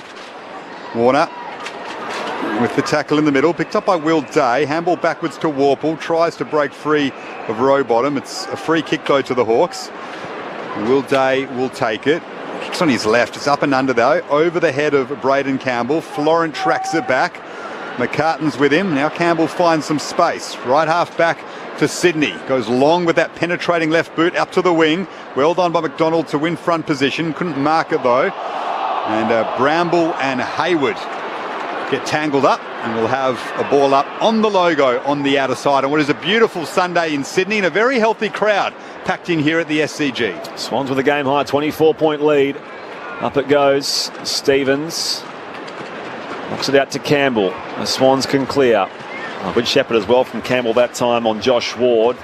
Kick, meantime, comes up the outer side. It's off hands and out of bounds for a throw-in, despite the best efforts of James Warple to keep it alive. It's going to be here a free kick downfield going Joel Amarty's way. If Sam Frost was the infringer, I didn't see exactly what it was for, but Amarty goes inside forward 50. Puckley reaching up to his left. Reels in the grab. 40 out in the right forward pocket. I was waiting for when Paps is going to join the party. He'll be looking to get on the scoreboard, I'm sure. He's like a Toby Green type who can sort of comes in second half sometimes, and that's where he's most lively. And here he is with a chance at goal. He's a one behind so far today. Opens up the angle on the left boot, Tom Papley. Swings it around. Amarty. Another player has been felled here. So Amarty again has gone down. He's still in discomfort. Meanwhile, there's remonstration going on between Sydney and Hawthorn players. Sam Frost is the one that the Sydney players are pointing to. Well, that was him initially as well in the contest with Amarty. He gave away the free kick the first time. And now here we go. Joel Amarty again directly in front, 15 metres out. So, you're not sure what happened, Spriggy, but clearly something off the ball, and with a big man that got on, Joel, it's a present. Here we go now for a potential fourth goal, Joel Amarty. So he's directly in front of the Paddington end. The Swans have always looked in control, just slowly building further and further away from Hawthorn in this contest. And Amarty makes the goal umpire work, and it's at the post. That was probably his easiest of the lot so far. And he's now 3 goals, 1. Joel Amarty. Just seeing here what happened with Frost. Just a little sidearm there into the guts of Joel Amarty. Into the midriff. It was unnecessary. I think the free kick's there. It's margin 25. Oh, it's a torpedo from Blake Hardwick out of the goal square. A long way. That has gone 100 metres. Massive kick. Picked up by Connor McDonald. That is a booming effort. The Swans have it back, but Blake Hardwick said enough of this. I'm going the torpedo to clear trouble. And it went over the wing from the goal square. Here's McInerney for Sydney. Hemmed up against the boundary line. Well done by Errol Goulden. He's got all the party tricks. Just popped that up to himself and then controlled it. Caught by Impey. Got around the tackle though, Goulden, and onto his left. Kicks the Swans into attack. Hardwick got front position. Rowbottom roves it. McInerney tried to paddle it to himself. Rowbottom's there. Has Warner in support. Up along the boundary line, Will Day does well to smother that over for a boundary throw in. Just inside attacking 50 for the Swans, who are 6-7-43, Hawthorn 2-6-18. How did Joel Amarty miss that before, directly in front? Yeah, I was saying it before, it's an inconsistency in his goal kicking is the one thing that can hold him back. Swans by 25, back in it comes. Papley breaks the tackle, not the second time though. Run down, superb effort it was from Will Day. He'll have the free kick here for Hawthorn. Just inside defensive 50. Chips it short to Dylan Moore. One of their 2 goal scorers so far. Coming up the line, Warple. So the Hawks just a slow build up now. Their best and fairest of 4 years ago now, James Warple. 2019 best and fairest. Up to right half forward. 2-on-1 down there. McLean was outnumbered. At the drop though, McKenzie sends the Hawks inside forward 50. In the corridor, contest down there. Doing well was Connor Nash. Also wrapped up is McGuinness, and it's going to be holding the ball. He was met by a couple of Swans, and in the end, Rampy's the efforts of Rampy and Stevens will see the free kick go the Swans' way. Stevens comes beyond defensive 50. McLean off his fingertips. Out the back, Warple here for the Hawks. Possession number 12 from Warple, but he's turned this one over to Errol Goulden. He tracked back beautifully, took the mark, and has Amarty running free. 55 out from his own goal, 3 to his name already, Joel Amarty. They're moving around inside 50. He wants Isaac Heaney, and Heaney marks it. He just had the best position. Blake Hardwick didn't quite know where Heaney was, and he watched that closely and marked 20 metres out on a very slight angle. What a great kick, and understanding of your teammate and his ability to actually, Hardwick's playing in front of Heaney. Just kick it on his head, Hardwick's head, and Isaac walks him underneath it. Isaac Heaney for Guy, 199 of his career. Snaps it through the middle. His first of the day. And Sydney extend their lead. It's out to 31 points, 7-7-49. The Hawks 2-6-18. There was great pressure here from Hayden McLean here under pressure. Put Warple under pressure with the kick from the big man, putting the the smaller midfielder under pressure, creates the turnover with Warple under pressure with a kick inside. And like I said, a great understanding of your teammate from Joel Amati. Kick it on top of the defender who's in front of you, in front of Isaac Heaney. And Isaac would either sit on his head or work him underneath it. And great football, great understanding of two blokes that know the strengths of each other's football game. Approaching time on here in the second term. We'll keep you across Essendon Gold Coast. That starts at Docklands in just over an hour's time. And later on, West Coast and the Giants over at Perth Stadium. 31 points the margin here off the back of Isaac Heaney's first goal. From the restart, Laddams against Meek. Meek wins it down here for Connor Nash. Had the arms pinned again by Rowbottom. The umpire will ball it up. So Heaney on the verge of a milestone, 199 AFL goals now for him. As Goulden is getting into the game, gets the kick clear from the clearance. Free kick to Hawthorn though at centre half back, and Lockie Bramble. Sydney have plugged up space though. They lead by 31 points, so the Hawks have to go laterally.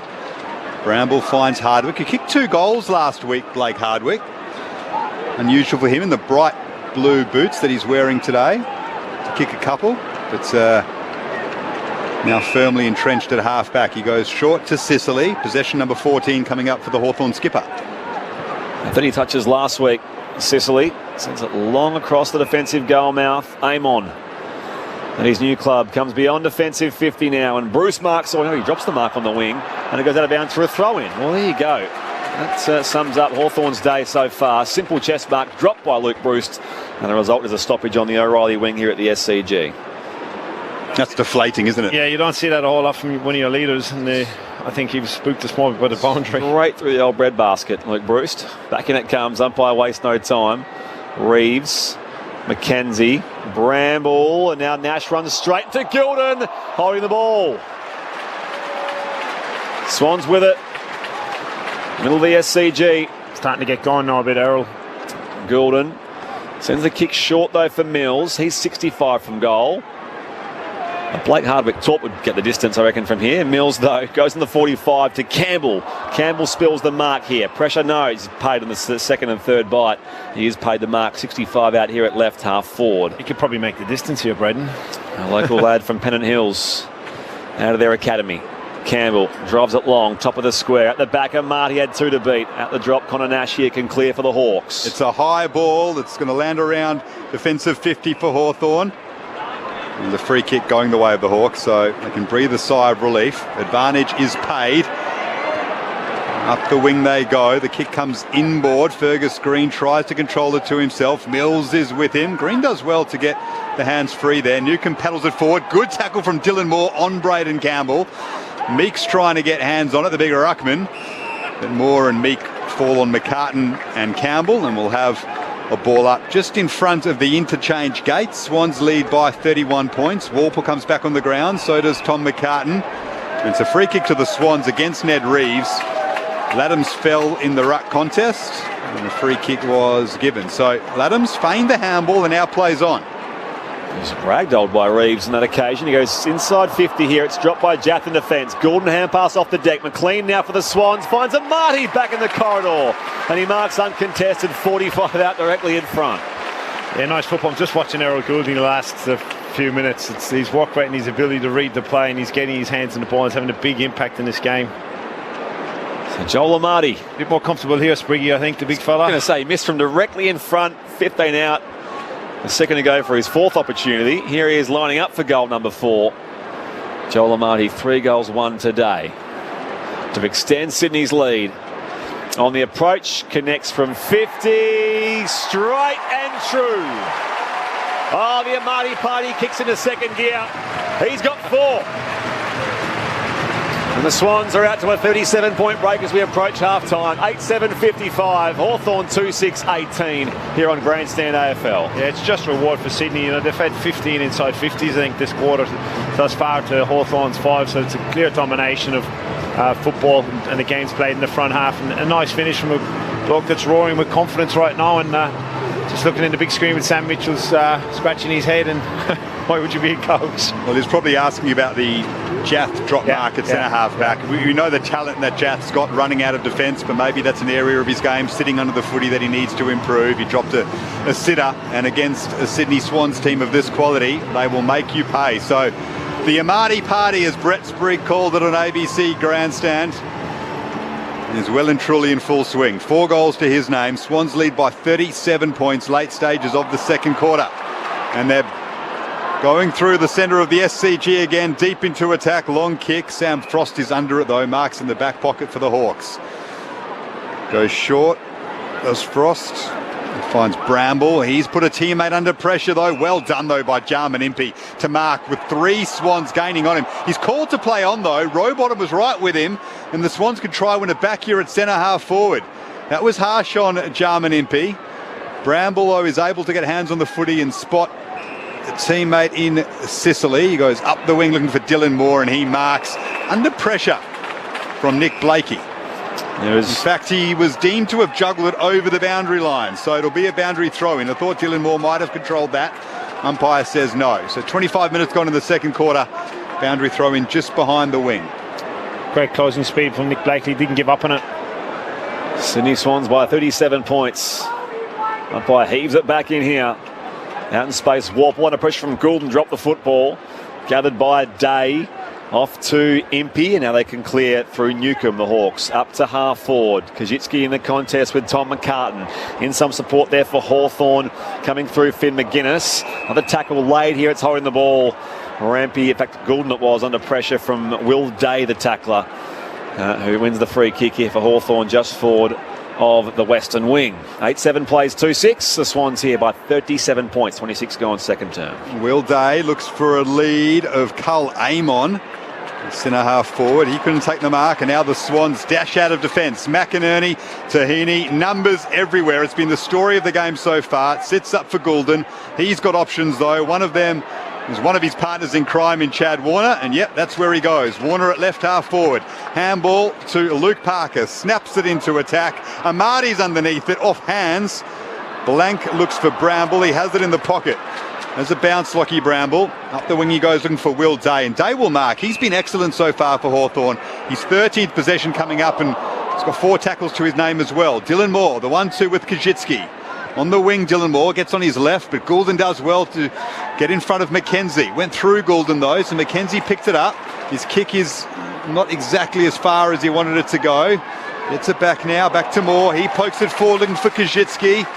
Amon leads at the football. In fact, it was Bruce. He runs into his teammate in Kajitsky.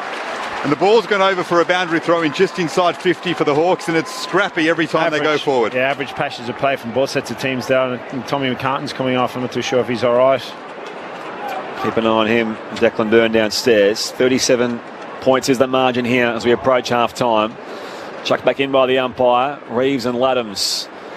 Left out the back here by Day. And now Bramble to Jath. Hurried ball high inside 50 here for the Hawks. Running start from McKenzie at the drop. Mills, they can rebound. Now Blakey shows good dash. He burns past a couple. Runs it to Jath. Run down, drops the footy. Umpire says play on. The rebound here, the Hawks in turn. Going inside 50 through Frost. Higher ball towards full forward. 3-on-2. Loose man down there, Green. Dribbles it towards the goal. Does it roll through? No, it was touched. There was that last desperate effort from Rampy.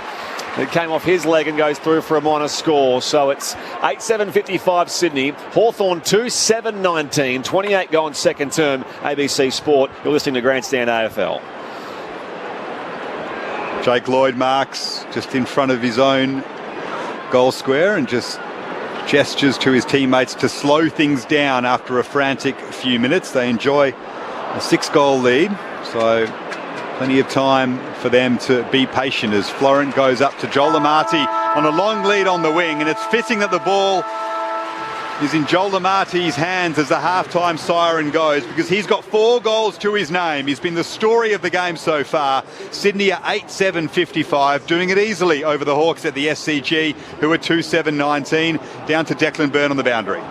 Yeah, you noticed Tom McCartan came off. They were looking at the screen. He had blood coming from the nose. He's heading down with the doctor. I think it is a concussion test for Tom McCartan for the Swans. Makes sense. Thank you, Declan. 36 points is the Swans lead at the half. A couple of shorter quarters too. That was 28 minutes We've had some long ones in this season so far, but for what it's worth, yes, half-time is upon us rather quickly.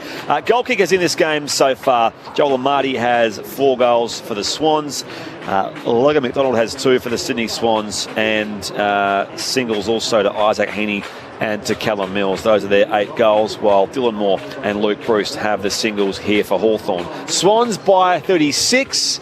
The thoughts of Swans premiership player and Irish legend Tyke Nelly. Yeah, look, they didn't do much impact in the scoreboard. Certainly Hawthorn, it was still Sydney's ability to get the ball forward and be dangerous forward half of the ground, and a couple of players got going for the Swans, and Errol Goulding got his hands in the ball. Joel Amati's ability now to look dangerous, and the Hawthorn defenders just allowing him to run and jump at the football. You clearly saw Sam Frost giving a little punch to the stomach of Joel Amati, trying to slow him down. It's just unwarranted, didn't need it, got away with it. Joel missed the target, but Sydney clear domination with the ball movement, clear domination now around the ball with getting their hands on the ball. From a clearance perspective, Hawthorn's still in front from a clearance numbers, but Sydney certainly a lot more effective from the stoppage when they get out. What are these games like, Ty, when you're pretty confident you're going to get the job done, you've got the game on your own terms for the majority of it, you know you're up against a team that is going to struggle? I dare say they're quite enjoyable. Yeah, they are. The tendency is to not go too far outside the process, which there's a temptation there to do it as a footballer, to go, well, I'm going to try and get a lick of the ice cream here and get involved and have a good day for myself. But it can be difficult because you want the process to keep going, and you end up giving the team a little bit of the opposition a bit of a go, and they go, hang on a second, they've dropped off a small bit here. And then what happens is Sydney or Hawthorn in this instance get a bit of good feeling. We're going all right, we'll get back in the game here. So that can be the challenging bit from Sydney's perspective when they're up and going. But I'm sure knowing John Longmire and the coaching staff, they'll be all over the process. And Errol Goulden, you mentioned him getting involved more in that second term as well. Yeah, he was. He just his work rate, and you notice it late in quarters with him because he's got this ability to cover the ground so well. He's smart, he's tough. There's an instant here when he's marked the football on the wing. It's a 3v2 for Sydney. Hawthorn players went back. He just stood and held the ball and waited for the option to open up. Most of the players in the competition, when they're not as composed as him, will just charge forward with the ball in hand and run into traffic. He just waited for the game to come to him, and he picked the right decision. We talk about Hawthorn's lack of experience. Are they finding this particular ground a challenging thing today as well? We're seeing a lot of kicks just sort of go a little too over the head of the forwards, for example, and just not quite probably weighting their passes enough. It could be a little factor. It can, and they certainly in the first quarter they struggled to get some from the D50 out connection with their midfielders and get the ball out. Sydney obviously play the ground a lot and they play it really, really well. So that's the challenge for Hawthorn. Do they play a bit straighter where the big fellas can get the option? But I think Sam Mitchell, and looking at the way they're playing, is he actually wants them to own the football and bring the ball up by foot. And certainly the way he played and the way he coaches last year, and his abilities want to own the football and pull the opposition teams apart, so the contested work is good and the clearance work's been good. It's just having an opportunity to get the ball from D50 inside 50 where Sydney have choked them. The endeavour is there for Hawthorn. The likes of Sicily and Warple and Day and Dylan Moore and Jai Newcomb, their effort cannot be questioned. Will Day is a player who has impressed me in this first half. Big wraps around him at Hawthorn. Pick 13 from the 2019 draft. Struggled with injury early in his career. Only 35 games to date, but 22 disposals last week. He's shown toughness at the contest. 4 tackles and 13 disposals to his name. And I think Hawks fans who are well aware of what the season is going to be about will be pretty impressed with Will Day so far. Yeah, you look at those signs, and Warple obviously has played a bit more football than him, but Days, they're the ones that you're looking for, the ones that can step up into it and understand, well, they're clearly playing for the coach and they got some energy and intent to actually go about it the right way, which is a big indicator of what their ability to learn and their ability to coaching, messaging, the communication from the coaching staff to the players is getting through. But big plus for him, and look, Warple's the other one. Obviously we know he can play some football. You just like some more opportunities for that forward line. Sydney's been all over him defensively. They just haven't looked dangerous whatsoever when they've gone into a forward half. Hawthorn, that isn't it? What they've had for the quarter, 18 inside 50s, haven't looked dangerous whatsoever. And there's been a misconnection, a disconnection from their mids and their forwards in this first half, and something Hawthorn will have to try and correct in the second half. I jest, but is there actually an Irish team of the century? There should be.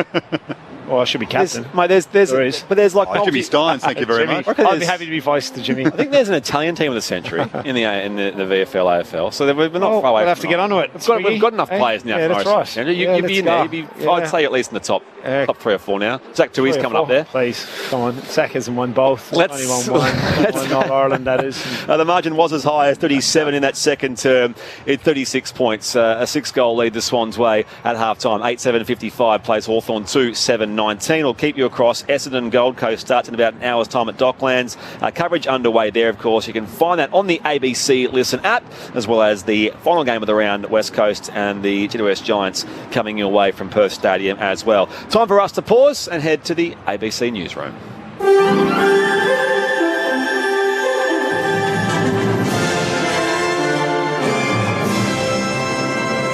ABC News with Satyam Weinstein. The Premier-elect of New South Wales says removing the public sector wages cap will be a priority for his incoming government. Chris Minns will meet with his senior leadership group today as they prepare to form government. The ABC is predicting Labor will govern in majority, having picked up at least 9 seats from the coalition. Removing the wage cap was a key pledge of the Labor campaign. Mr Minns says it's one of a raft of issues that need to be addressed for essential workers. Of course, it's not just about removing the wages cap. That won't solve alone the worker retention crisis in New South Wales. We need to make sure we're investing in skills. We need to make sure we're investing in conditions in New South Wales essential services. South Australia's historic First Nations Voice to Parliament bill has passed Parliament and been given royal assent, making it the first jurisdiction in the country to establish an Indigenous voice. It'll lead to a body being elected by Indigenous South Australians that can address Parliament, Cabinet and government executives about decisions impacting Aboriginal people. Speaking in the lower house, the Premier, Peter Malinauskas, has thanked members from all political backgrounds for working on the bill. Mr Speaker, I acknowledge and indeed completely respect the fact that this legislation hasn't enjoyed unanimous support within this place. But the debate that has got us to the point that we are today, sir, has been extraordinarily civil, considered and courteous. South Australians who gathered in the rain outside of Parliament House on North Terrace to watch the bill being passed say they're elated to witness history. I'm excited about it. Our forebears have fought tooth and nail to get where we are today. The passion is bigger than the weather, I'd say. This is the beginning for the country to have Aboriginal voice to Parliament and obviously to have a say in decisions that are made that affect us. Rescue efforts are underway in the southern United States after a series of tornadoes killed at least 26 people in Mississippi and Alabama. The BBC's Sophie Long reports from one of the worst hit towns, Rolling Fork. As you drive through Mississippi, it becomes evident that it wasn't just the weather factors that created that violent tornado that resulted in such loss of life. First of all, it took place at night. It was a nocturnal tornado, which are always more deadly than those that happen during the day. People are sleeping. They don't necessarily hear alerts. They don't have the opportunity to move to better forms of shelter. Also, it's struck in a very socially vulnerable area. When you drive through this part of Mississippi, you see that many people are living in mobile homes or manufactured homes that simply aren't strong enough to withstand a tornado of that strength. Donald Trump has used a rally in Waco, Texas, to rail against his potential indictment. Mr. Trump has told supporters the investigations into him are straight out of the Stalinist Russia horror show. The former U.S. president's being investigated by prosecutors in New York for campaign finance violations over hush money paid to a porn star in the lead-up to the 2016 election. He's also under investigation over his handling of top-secret documents and allegations he masterminded the plot to overturn the 2020 election. Pope Francis has updated rules on dealing with sexual abuse in the Roman Catholic Church, expanding their scope to include lay Catholic leaders and both minors and adults. The Pope issued a landmark decree in 2019 making it obligatory for all priests and members of religious orders to report abuse and holding bishops accountable for any abuse they commit themselves or cover up. The provisions were initially introduced on a temporary basis, but the Vatican says they'll become permanent from the end of April as the Church steps up its campaign against abuse. An asteroid large enough to destroy a city has passed between the Earth and the Moon, missing both. The object was 175,000 kilometres from the Earth. Astronomer Andrew Lowe says the asteroid will be back in about 3 years' time. We will see it in a few years' time. And that's the importance, of course, of the observations that are going to be made to actually refine the orbit of this planetary body, just to make sure that in 2026 or so that it isn't going to actually crash into us. You're now up to date with the very latest from ABC News. ABC Listen.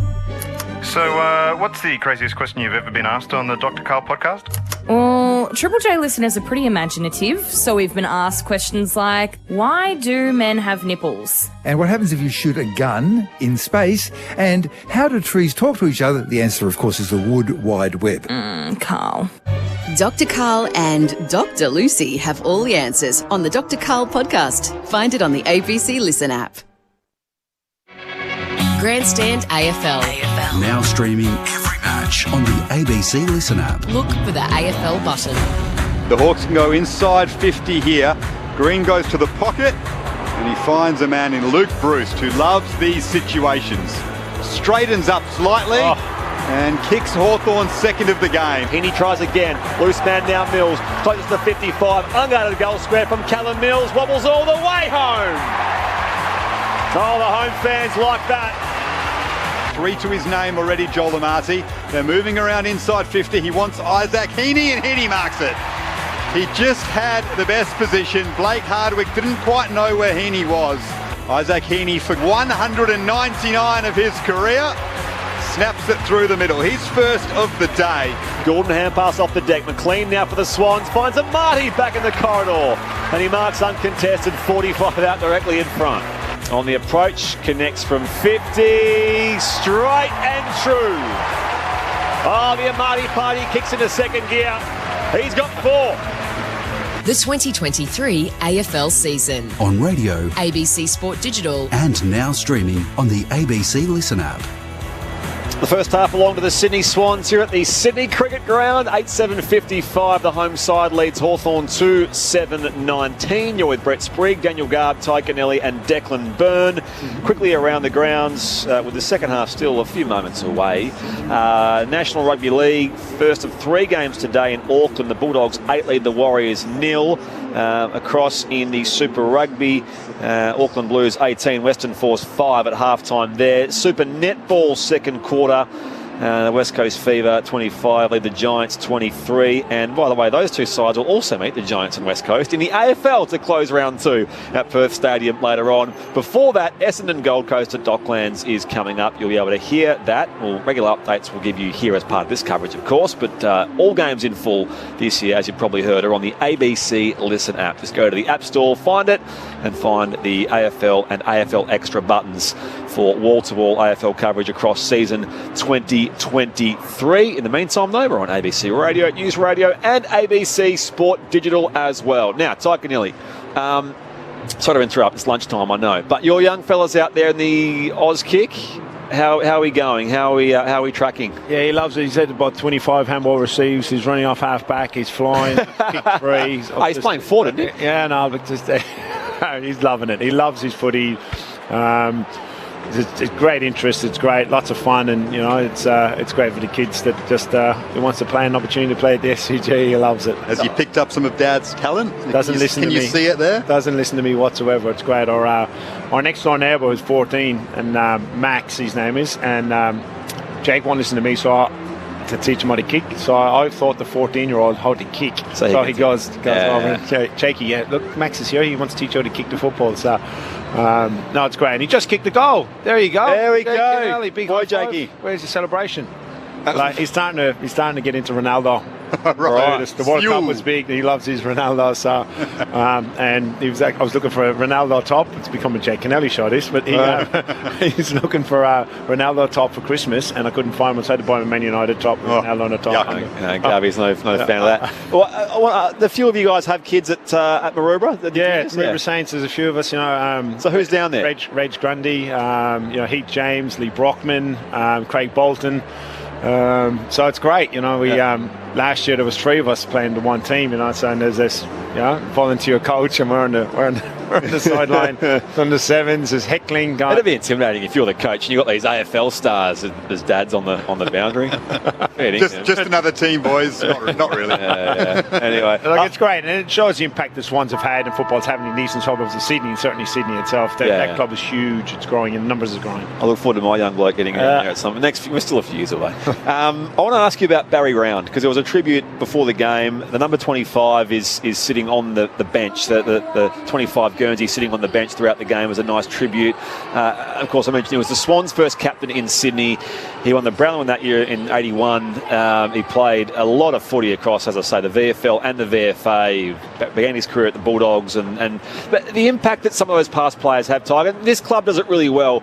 Not just in terms of acknowledging, I guess, the South Melbourne connection, which Barry Round did play for both South Melbourne and Sydney, but as well as those guys who were the pioneers that came here 40 years ago, when there was no sort of, cost of living allowance or any of the sort of the perks that I suppose modern players get, or not anymore, but you know what I'm talking about. Just as far as how big that move was in the early 80s, and paying tribute to the pioneers. It's obviously a pretty important thing this club does well. It's what the club has been built on, and I think Roosie and Andrew Ireland and that crew had a big impact on going back and tap into the club's history and what the football club of the Swans went through to relocate, and obviously South Melbourne's history and owning it and saying, well, this is who we are. And Barry was bigger than life personality. He just had a big man, and a past player function in round 21 or 2 when we played Collingwood last year here at the Swans. I was at it, and he was up and about, and his energy was it's so infectious. And when you meet those players when you're playing for the football club, and the love and the care that they have for the football club and what they went through to set up the football club, it's great that we're remembering him the way we should be. So Barry Round, who died on Christmas Eve over the summer, aged 72, and always in the thoughts of Swans and football faithful all over the place. Swans legend. I know Sydney have only played Gold Coast last week and it's only Hawthorn today, but I feel like they've been glossed over in the premiership conversation going into the season because of the heavy nature of the grand final defeat. It's almost as if everyone said, the Swans got smashed. Yeah, they'll be around the mark, but they can't win it. It's Melbourne or it's Brisbane or it's... I see no reason why Sydney can't be in the top 4 again, and therefore well within a chance of winning another flag when you consider the young talent they've got and the way in which they've started this season, which shows no effects of the scars of that heavy defeat to Geelong whatsoever. Well, clearly it's a Melbourne-centric competition, and we know that, and the commentary is always going to be around your Carlton forwards dominating, and Curnow, and how big is it, and how exciting is it, and Richmond are going all right, and this conversation is going to happen like that. Sydney, if anything, are going to get better. And clearly you can see Dylan Stephens has elevated his game, Errol Goulding, Logan McDonald. These boys are going to keep going. So they're going to elevate their game with the players that they've got around them. They're right in the premiership window, the Swans. The Swans are there. They're in it. Clearly disappointed last year with their grand final appearance. And you know what the quality leaders that they have in Mills and Lloyd and Rampy, that they're not going to, and Parker obviously, that they're not going to drop. If anything, they've got a hunger and an urgency about them after what happened, which is huge, And so they're clearly going to be there. And now it's hard when you're playing against the opposition that you played against, and that's what people will gloss over. I think Sydney, competition around the country, think Sydney, well, they're always going to be there, and that's Sydney. But they've taken their game to another level there, and I was talking about it during the game. Offensively, they're as aggressive as a Collingwood with their ball movement and hints with the back half. And teams, I think, misunderstand Sydney sometimes with that. They still think they're a contested beast, and that they want the game slow and ugly football almost back in it. That's so far from the truth in the way Sydney play their football now.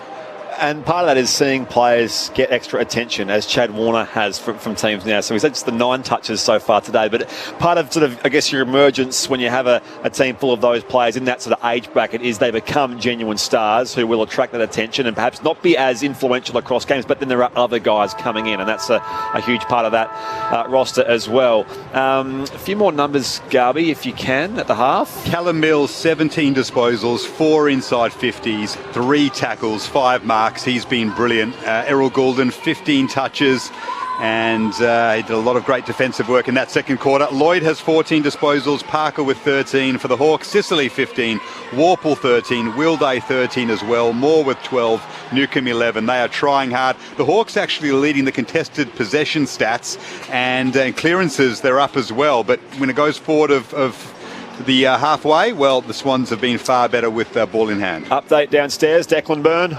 Tom McCartan out there, fine, good to go. So past that concussion test, and Swans and Hawks subs both remain. Butler and Matty Roberts. 36 points. Here's the Sydney Swans leader here at half time. Good crowd in. You'd say 2/3 or more full here at the SCG for the Swans' first home game of season 2023. Can Hawthorn show some more fight in the second half? Here's Daniel Garb on Grandstand AFL. Swans lead by 36 points, start of the third quarter. Laddams and Reeves, in fact it's Meek, he just catches it out of the air, Lloyd Meek, and then Will Day sockers it off the ground, but it's picked off by Ollie Florin at centre-half back for the Swans. He has Blakey running off him. Just clips one to half forward, looking for Heaney, just over his head. Amati comes out to meet it. 4 goals to his name, Joel Amati. Good tackle by Lockie Bramble on McInerney, so it spills free. Here's Josh Ward to Green and up to half forward, looking for Luke Bruce, who watched it under pressure and marks on his chest. Has a leading target in Hardwick, who has now switched to the forward line, Blake Hardwick. That's a big change by Sam Mitchell. Tom McCartan's wrapped him up, but he spent the majority of his career in defence for the Hawks. Kicked 2 goals last week, though, and now Mitchell has made the change. Hardwick into the forward line. You were talking about the disconnect between the midfield and the forward group, and that's a move that they're trying to help that connection between the mids and the forwards with Hardwick forward for Hawthorn. Adams down to Gordon, wrapped up by Newcombe. The umpire says let's ball it up in the right forward pocket for the Hawks. They're at the Paddington end of the SCG, and Laddams tries again up against that boundary line. They pile in from all angles, and again we'll throw it up. Big half for Jacob Kajitsky. 4 disposals, no goals last week. Was subbed out, only 6 touches and no goals so far. Free kick going the Swans' way. Laddams was dealt with a little too harshly there by Lloyd Meek. So a free kick to go the way of the home side. Laddams sets it up towards the eastern wing. Heaney out there with Sicily at the back. Warner paddles to advantage. Free kick here for a hole going the way of Amati. They'll take the advantage. Will they? Umpire won't pay it. So we'll come back here for a free kick. In fact, it will be Chad Warner, who was infringed upon by Newcombe. No, he's going to come back here and reset the mark. The umpire, our officials, by the way, Chris Donlan, Dan Johansson, Curtis Du Bois and Nathan Toner for the first of these Sunday afternoon games. Now Chad Warner can play on. His 10th disposal of the game. Kicks long inside 50 for the Swans. McLean palms it to Isaac Heaney under pressure. His snap bounces over the head of Cunningham. Picked up by Callum Mills. As easy as you like.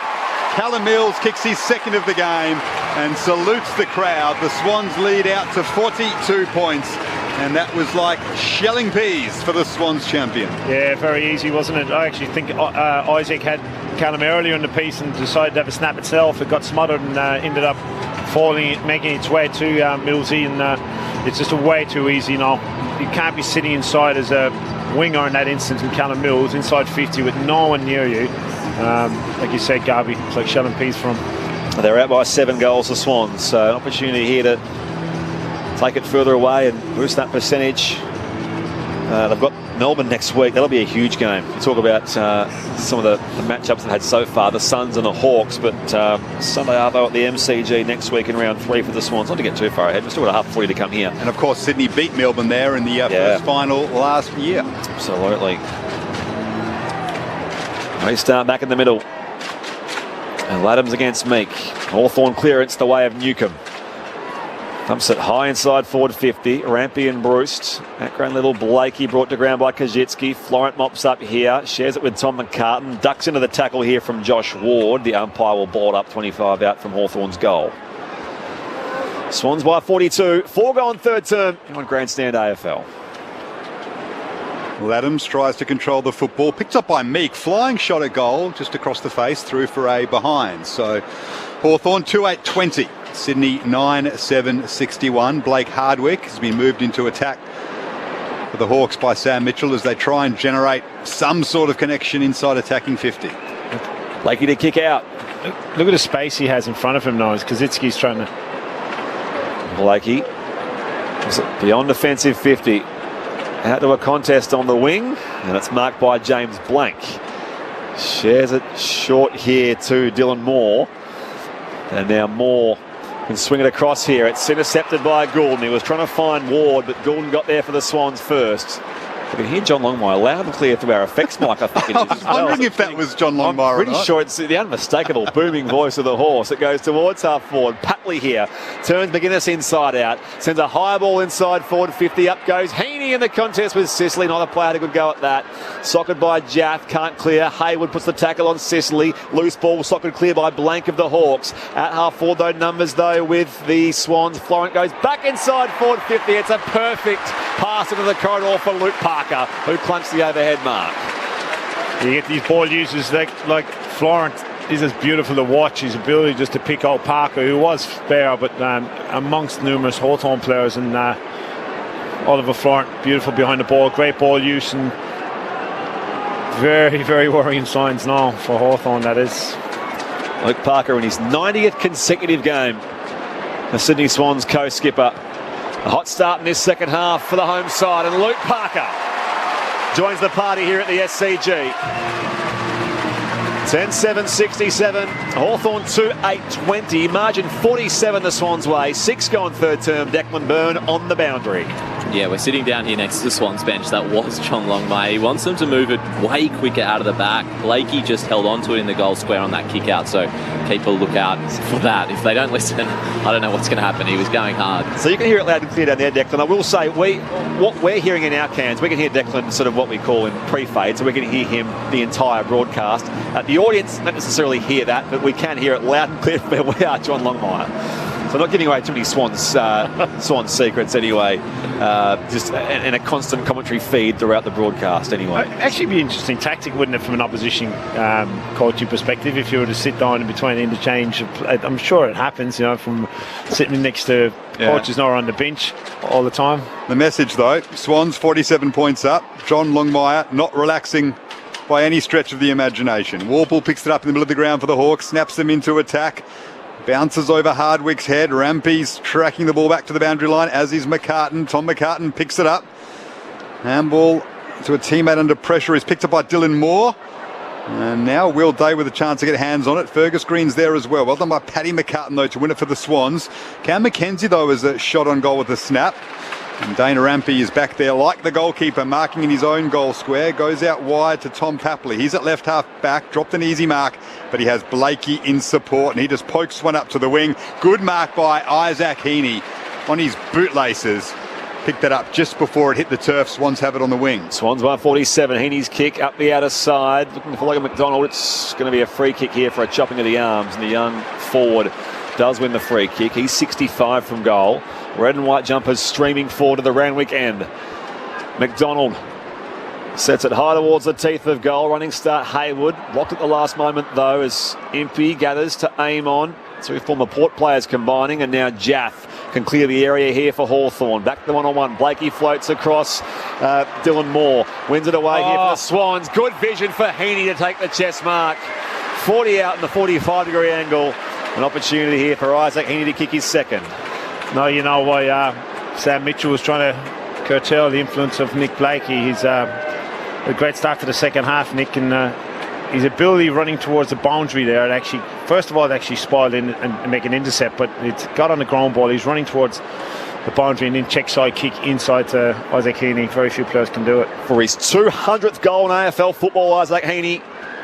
A set shot from just inside 50. It's on its way.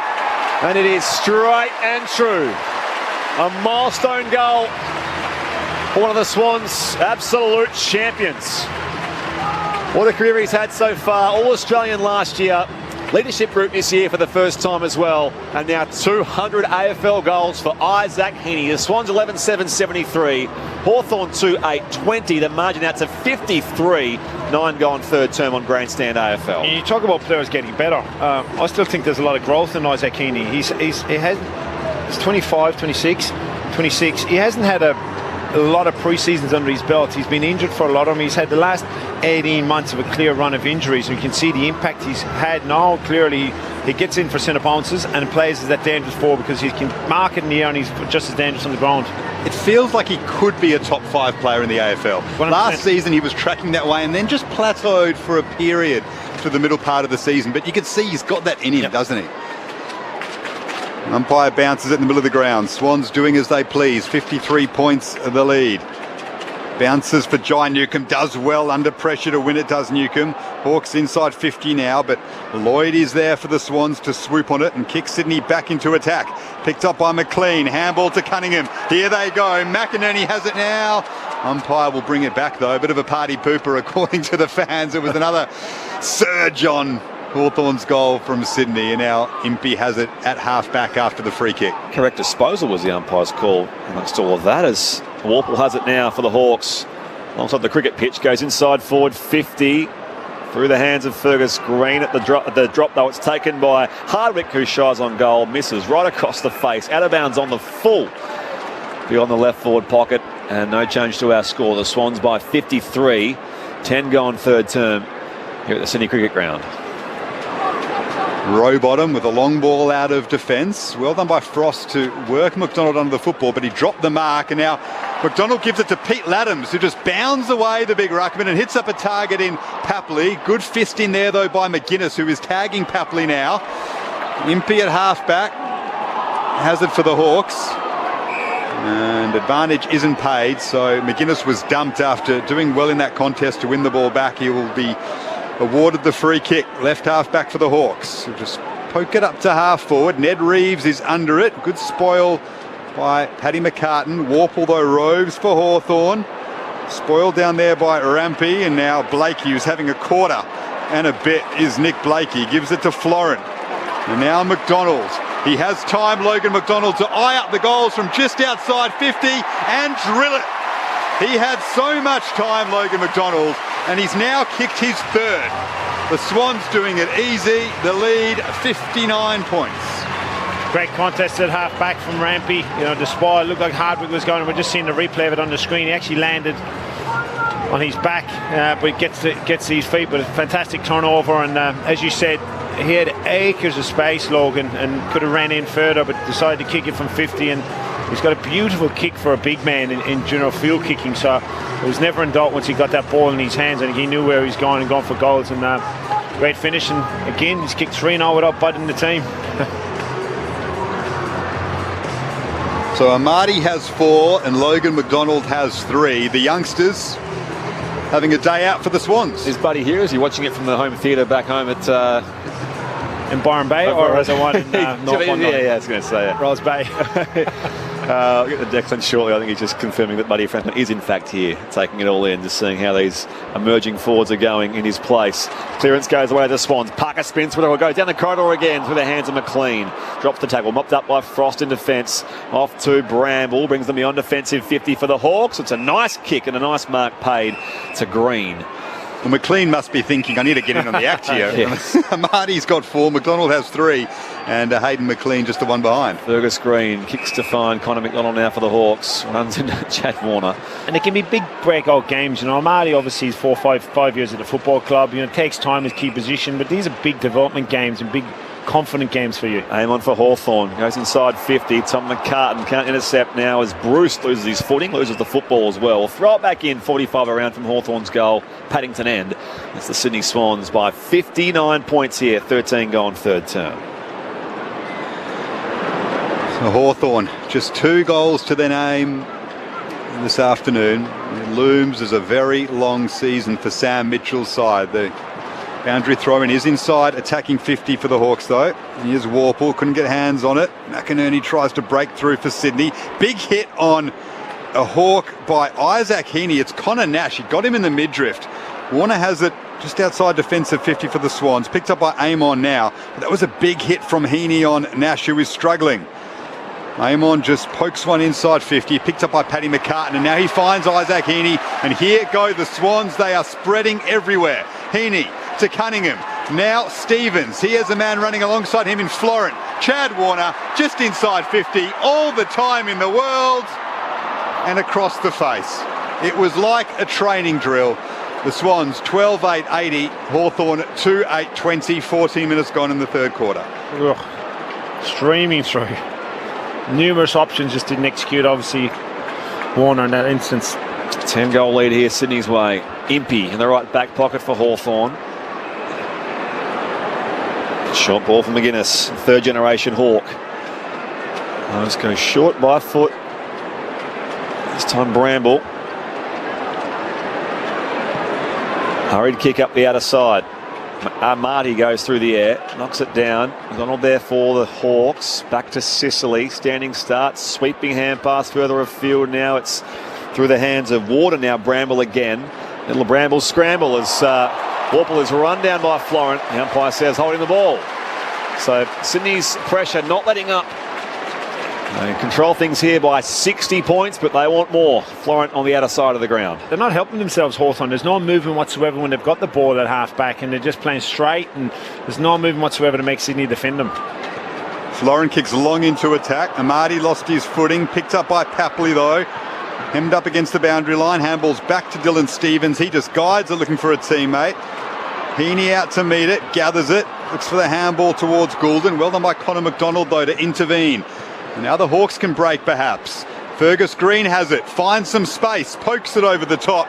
Luke Bruce is running onto it. Well done though by Tom McCartan. Closed on Bruce, got there ahead of him. Can he guide this towards the boundary line? He does better than that.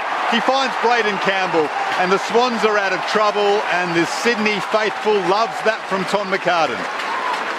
Yeah, brilliant play from a centre half back when a lighter, more agile forward on you, but showed great composure there, Tom. Clean kick from Goulden through the corridor, finds Florent, lays it off by hand to Mills. Goes down the pipe now for Papley. He's 60 out. They're streaming forward. Heaney is goal side. Back there, he's gets some late contact from Frost. At the drop, Frost follows up here in the defence for Hawks. Marty dunks him over the boundary line. The umpire says let's throw it back in. Heaney is furious. He had so much time there, and Papley just delayed the kick a touch. Deep at right full forward. A throw in here for the Swans at the Randwick end. They lead by 60 points. 12-8 plays, 2-8. 17 going third term. They've came corridor more than ever today, Sydney. I've never seen them be as aggressive coming through the corridor. Amadi doing the ruck work. Lloyd Meek did well to hold his ground. Mackenzie tries to get the kick clear. Papley gathers it though. Inside 50 for Sydney we are. Warple with a quick handball out of the stoppage. Now it's with Amon. Gets around McInerney. But his kick is misguided though and picked off by Florent, who's done that a lot this quarter, Ollie Florent. Getting in front of his man and winning it back for Sydney across half back. He switches it now and finds Dylan Stevens. Stevens, now a fourth-year player. 27 touches last week. Goes inside 50, leading out Heaney. Pressure though from Sicily. Lloyd puts them back inside 50. McDonald leads out and marks. Logan McDonald, 45 out, slightly left of centre. But you'd love to be a half-back or a midfielder of the Swans team today. The amount of forwards coming at the ball kicker, it's a joy to watch the forward craft and the connection between this team. Because there's numerous options when you get the ball as a defender or as a midfielder kicking inside 50 with players streaming forward and wanting the ball in their hand and giving you options. So Logan McDonald only up here for a career best fourth goal. Connects from 50. It's on its way. Missing to the right-hand side. Sydney 12-9-81. Hawthorn 2-8-20. Just seeing Buddy Franklin there on the big screen alongside his fellow tall timber in Sam Reid. Watching these next generation key forwards do their best here for the Swans, who lead by 61 points. I mentioned Ollie Florent's quarter. He's up to 21 disposals now. 7 contested possessions as Nick Blakey flies. He's been busy as well. Off his hands though, gathered by the Hawks. Carl Amon, handball over the top to McDonald, but they are just under pressure every time they get the ball, Hawthorn, and McInerney guides McDonald over the boundary line. We'll have a boundary throw in front of the Sydney interchange bench. So Florent with 21 touches leads every possession getter on the ground. McLean taps it down, ball in dispute on the wing. Newcomb tackled well by Rowbottom. Handball free to Bramble though. Hayward couldn't gather. Well done by Will Day to find some space, but his kick is in front of Dylan Moore. But really, it was asking too much of him. Paddy McCartan watches it go over the boundary line. Just in front of the wing. Hawks attacking into the ground. Sydney 12-9-81, leading Hawthorn by 61 points. 19 minutes gone in the third quarter. Back in it comes. At the back, tapped by McLean. Free kick advantage played Hawthorn. Jaff here today running by, sets it high inside 50. Rampy rises above. Bruce at the drop was sandwiched in there with Rampy and also Blakey coming the other way. It's going to be holding the ball. So insult to injury there for Luke Bruce too. Came to ground heavily and he's going to be penalised here for holding the ball. I don't think he had the ball in his hand. He's got quite holding the ball. Blakey will have it here at the left back pocket for Sydney. Approaching time on here in the third quarter. Thumps it off that left boot. They converge on the outer side. And it's just knocked out of bounds for a throw in between wing and half forward in front of the big scoreboard. The Delhi Messenger stand here at the SCG. which shows Sydney 12.981, Hawthorn 2.820, margin 61. About to hit the 20-minute mark here in quarter number 3. It's been everything you'd expect from a game between a premiership contender and the wooden spoon favourite. Here's Chad Warner on the wing for Sydney. Cruises away from a pack, handballs it over the top to Goulden. He's got support in Rowbottom, who gathers it now. Finds Cunningham. He's got plenty of options. One of them's Goulden. It's a little bit too slick for him. Impey's tracking Goulden and gets hands on the footy, but then Warner wraps up Jaff. Inside attacking 50 for the Swans, and even when Hawthorn wins it back, the Swans are able to swarm and they lock it up in attack. Stoppage inside 50 for the home side. Missed by Goulden. Searching through Rowbottom. Jaff goes for Hawthorn. He's dumped by Rowbottom. The umpire says holding the ball. So another tackling effort rewarded here for Sydney. And a free kick for Rowbottom just beyond the paint of 50 left-hand side. 10 tackles last week, James Rowbottom, already up to 6 in this one. It's just an underrated footballer, which allows Errol Goulding and you know, these types to actually go about, and Chad Warner to go about their football, because he's one of the best two-way runners in the competition. Rowbottom, his ability to work up and down, he's just a real workhorse, and he loves clearly the physical side of the game. You'd like to see him get some reward here. He was third in the BNF last year, so on the podium, the Bob Skilton medal. 55 out, off a couple of steps, and it's through the hands of Lloyd Meek and through for a minor score. Sydney 12-10-82, Hawthorn 2-8-20, 22 going here in the third term. Epitomises everything about Sydney for mine, Rowbottom. Like, just selfless, will do the team role, but just has a real ability to work hard and lead by example. Quite self-deprecating as well. He says, if I'm not tackling, well, I haven't got too much else to my game, which is not true. He said that in an interview last year. But he clearly focuses on the 1%ers first and foremost, and that helps others around him. He can run, up and down, up and down. 50-metre penalty paid here to Hawthorn, so Bramble and McDonald can share the football. And now Bramble runs away on the wing. He can get the Hawks into attack. Coming out to meet it is Kajitsky. Paddy McCartan, though, watches it closely and punches it over the boundary line and gets a big slap on the backside from Dane Rampey. So the defenders still working hard for Sydney despite their 62-point lead. Boundary throw-in attack for the Hawks. Back in it comes. Luddams. Both rucks missed it. Gathered by Goulden. Clears here for the Swans. Bounce by McDonald. Parker tried to kick it out of the air as well. Follows up now. He had the arms pinned by Ward. Loose ball now pounced on by Goulden. Retreats back to Campbell at right half back. 62 points is Sydney's lead here over Hawthorn. Rampy. Previous All-Australian and best and fairest. One of their three captains. Raking left boot to the logo commentary side. Jaff through the air. At the drop, Parker crumbed well. Tumbles a kick inside 450. Papley held down there by McGuinness. Umpire says play on. McGuinness gets a little 1-2 there with Frost. Now comes McDonald. He snaps on goal here. Like, he topples it through for a goal. That is his fourth. Pressure came late from Hawthorn, but Logan McDonald boots the ball and tumbles through goal number 4 to make it a 68-point buffer Sydney's way. 13-10-88. Hawthorn 2-8-20. 24 going third term here at the SCG. Gabby, you're talking about at half-time about Sydney's ability to drop off in an area. But you saw an example there. Will Harewood's tackle on Sicily was fierce, and Papley's ability to follow it up, which allowed the turnover and the handball to be missed. Just a present straight to Logan McDonald's hand. A nice finish, but it was off the back of that pressure from Harewood and Papley. It seems like the spirit of the Hawks is starting to wane now, Ty. I mean, it was almost like there's nothing we can do here, the way in which they were trying to exit defensive 50 there.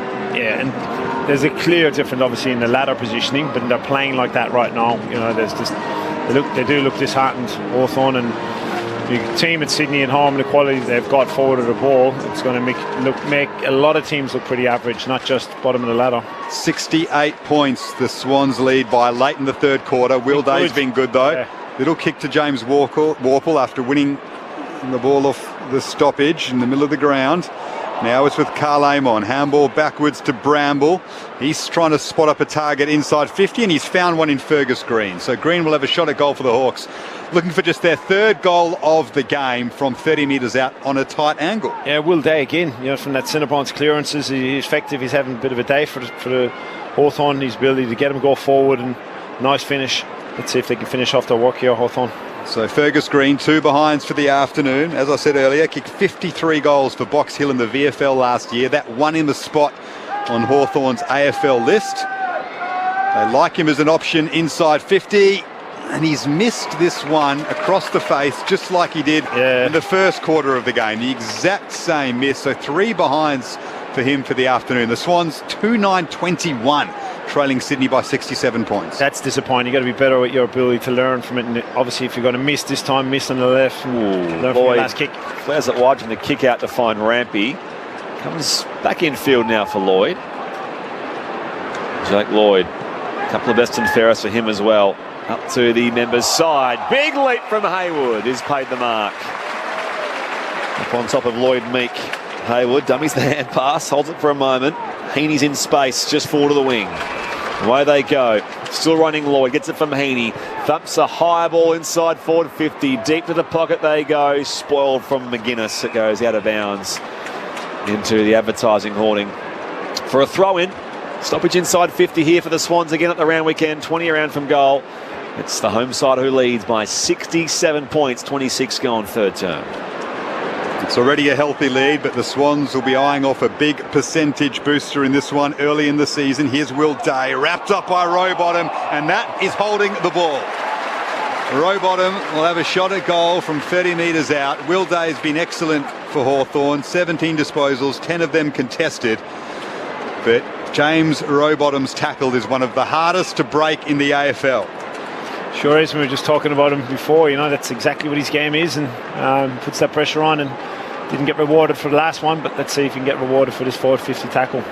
As we said before, third in the best and fairest at Sydney last season, so they value him in the coach's box enormously. He's a tackling machine, but he's missed another shot at goal. He's second behind for the quarter.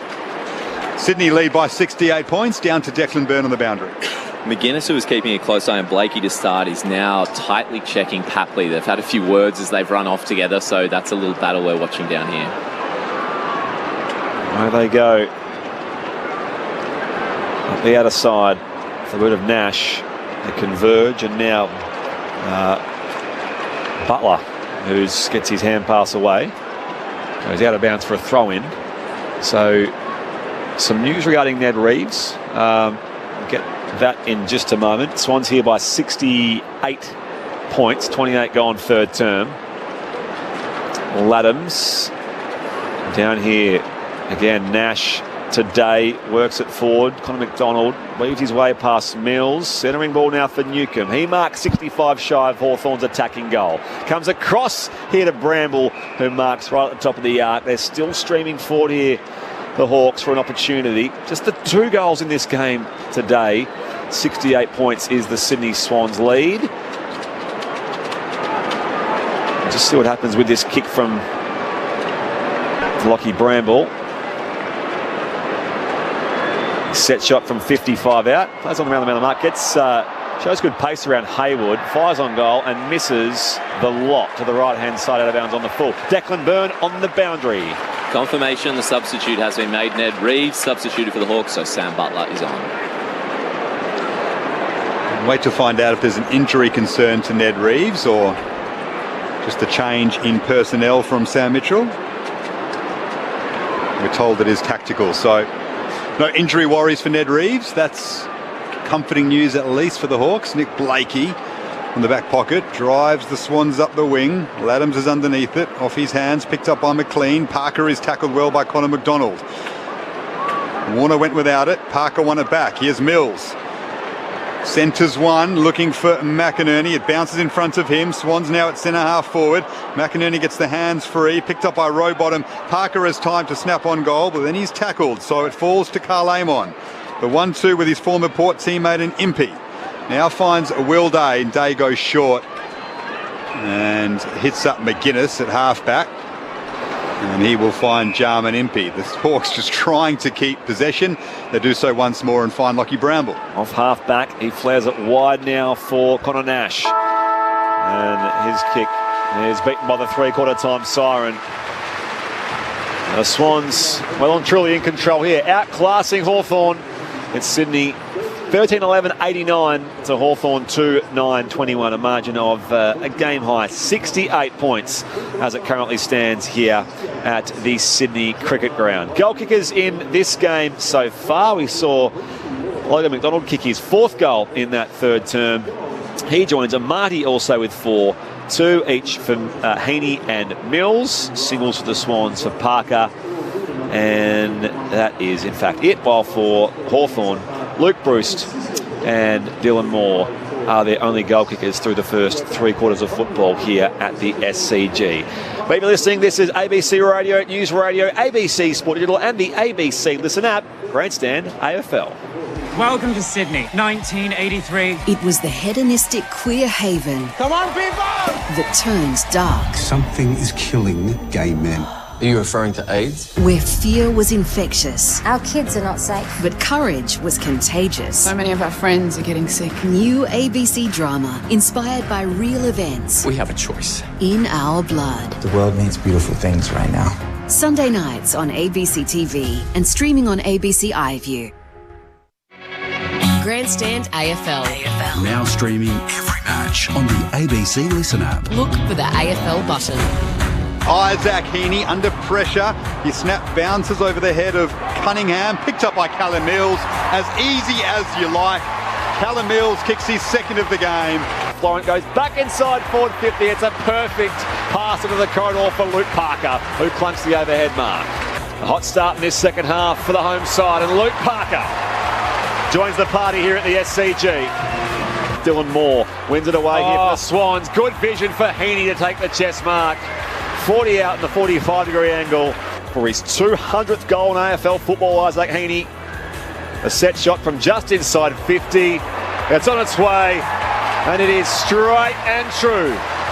A milestone goal for one of the Swans' absolute champions.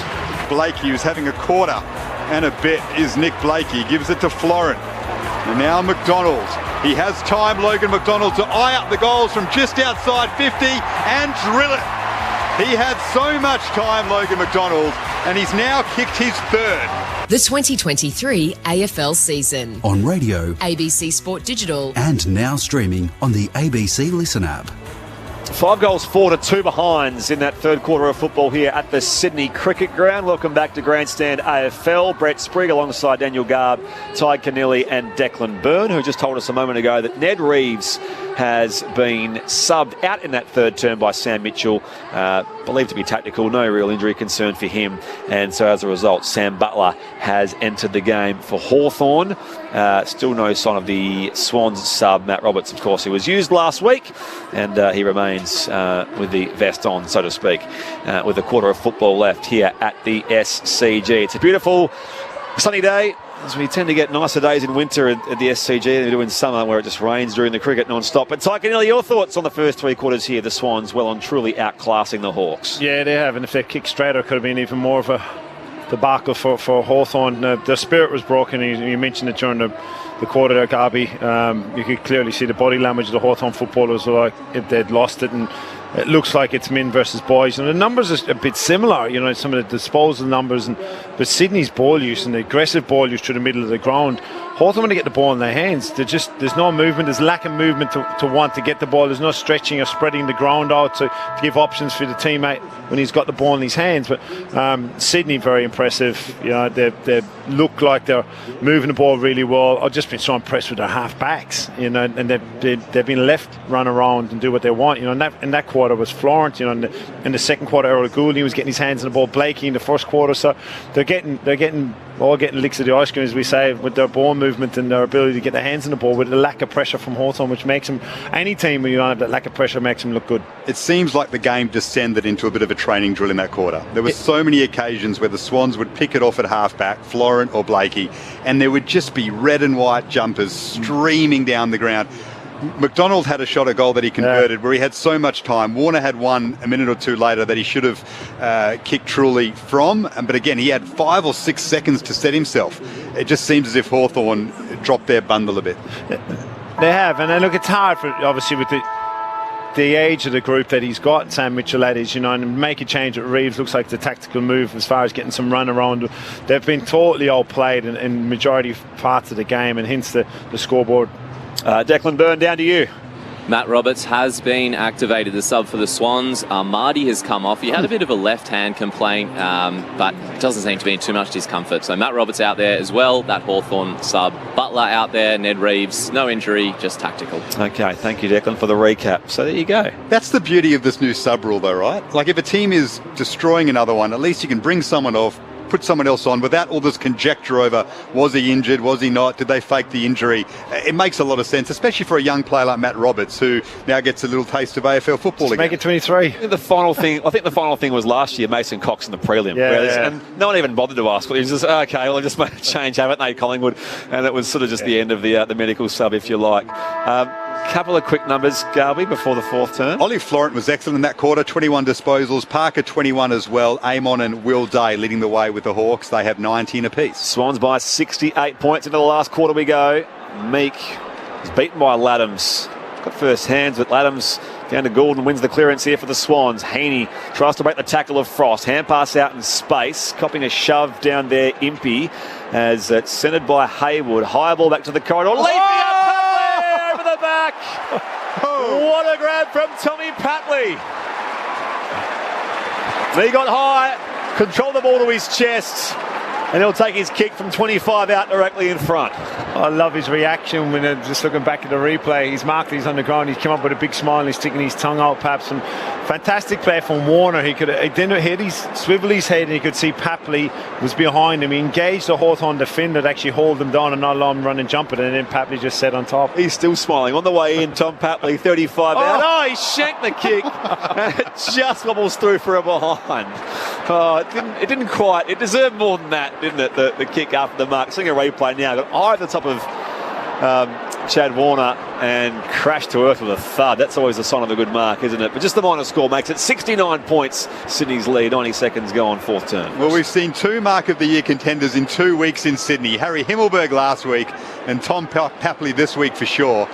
That will be hard to beat for Mark of the round. A specky and a half from Tom Papley as Paddy McCartan dribbles 1-2. Papley picks it up, wheels away, makes up for his miss by spotting up Logan McDonald directly in front, 30 metres out on the chest, and he's eyeing off his 5th. Yeah, God, that was beautiful from Papley. Clean ground ball, that speed, turned around and saw that the connection between himself and Logan McDonald, who had been leading straight at Papley, decided to duck back, come in around his defender and into the open side of the play, and lovely kick from Papley to the space. And Logan's having a day out, and I'm wondering if Buddy Franklin be looking, going, oh, McColeman here, I want some goals to be kicked. Missing the fact that he's not happy he's missing this one. So Logan McDonald was delivered one of the worst messages in footy last season, dropped for the grand final. 2 goals last week, 5 to his name today. Sydney at a canter. They lead by 68 points, 13-11, 89. The Hawks 2-9-21, and Logan has 5. And he's up to 25 games of football too, Logan. So you keep going as a key forward, you get another season under his belt, and you'll watch out. But his running pattern, that was most impressive. Like I said, he was running back towards goals, was leading towards Papley, and then decided to duck back around, which drove the defender's eye off the ball, which allowed him to come in around him in the open side of the ground. My computer's a bit slow, so it's 14-12-96, the Swans. Hawthorn 2-9-21. The lead 74 points, in fact. 75 now. Bright sunshine here at the SCG. The sun's certainly shining on the Swans. 100-point loss. It's on the cards, isn't it? Yeah, well, only very early in this final term here. Hawthorn running out of positives. Meek runs it down here. They will clear. High towards half forward. The Swans running off half back though. Mills and Tom McCartan, and now it's Lloyd, whose kick is wide under pressure from Dylan Moore. He brought back in by Impey between the gates. on the commentary side. Logan McDonald's previous best was 3 goals that he managed twice, 5 to his name today. Margin 75 here. Again, up goes Tom McCartan. Rampy at the back. Moore spins through a tackle, shares it with Hardwick.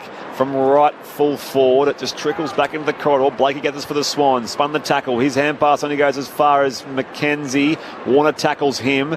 Mills to Gordon. He can clear. Wobbly ball is effective for McDonald. Slides in here for the Swans, and they start to surge off half-back.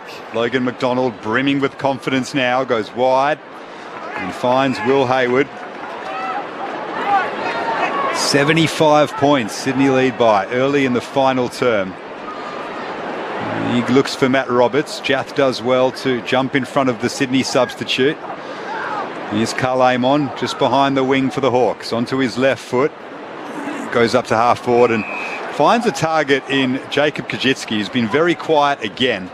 Got hands to that one though, but he's turned it over. Luke Parker got in front of his man, won it back for the Swans at centre half back. Now Braden Campbell, that booming left foot up to the wing. Goulden tried to run at the football. Amon did well to check him off it and then win it.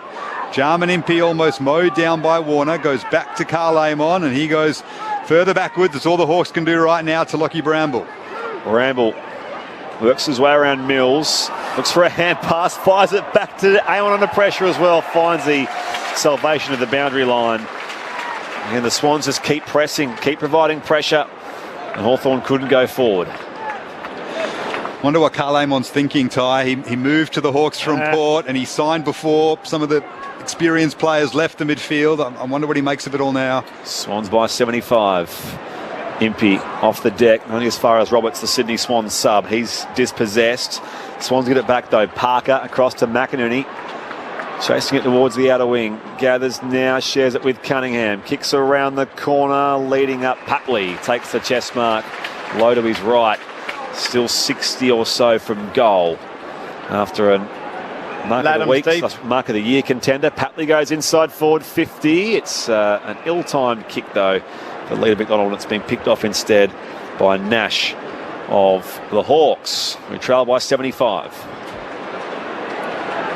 They work it up the boundary line. Here's Bramble, who's had a lot of football in this game for the Hawks. His kick, though, is just to no one at all. And Nick Blakey can mop up for the Swans to Lloyd and now Stevens, and they have options. Stevens goes long, looking for Heaney in the goal square. Punched away from him by Impey. It's over the boundary line, and we'll have a throw in about 10 metres away from Sydney's goals. But Bramble just kicked it to 3 Swans. Yeah, it was poor decision making again, but the body language of Hawthorn players is just very poor to look at. I know it's early in the season, you're getting an absolute flogging, but you can still control your body language and how do you actually look and stand up and actually stand up for your football club. That's what's concerning right now.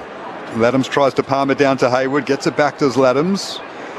Jath, though, won it back for the Hawks. Now Newcomb looking for Dylan Moore. Well done by Lloyd to spoil it away from him.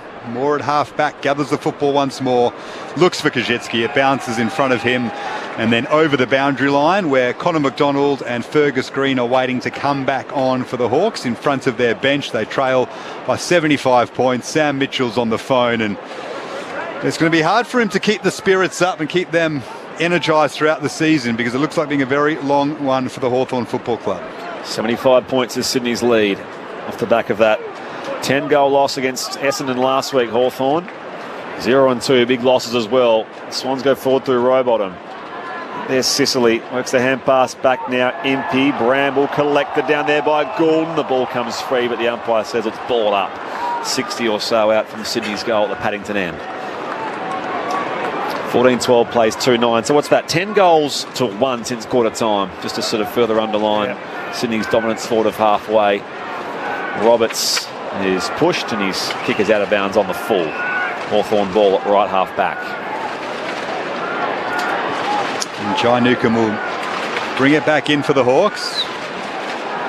An excellent season, Jai Newcomb. Runner-up in their best and fairest last year in his first full season, really, of AFL football. Lloyd Meek failed to mark that one. Connor McDonald, though, does the roving, but he's kicked it straight down the throat of Paddy McCartan.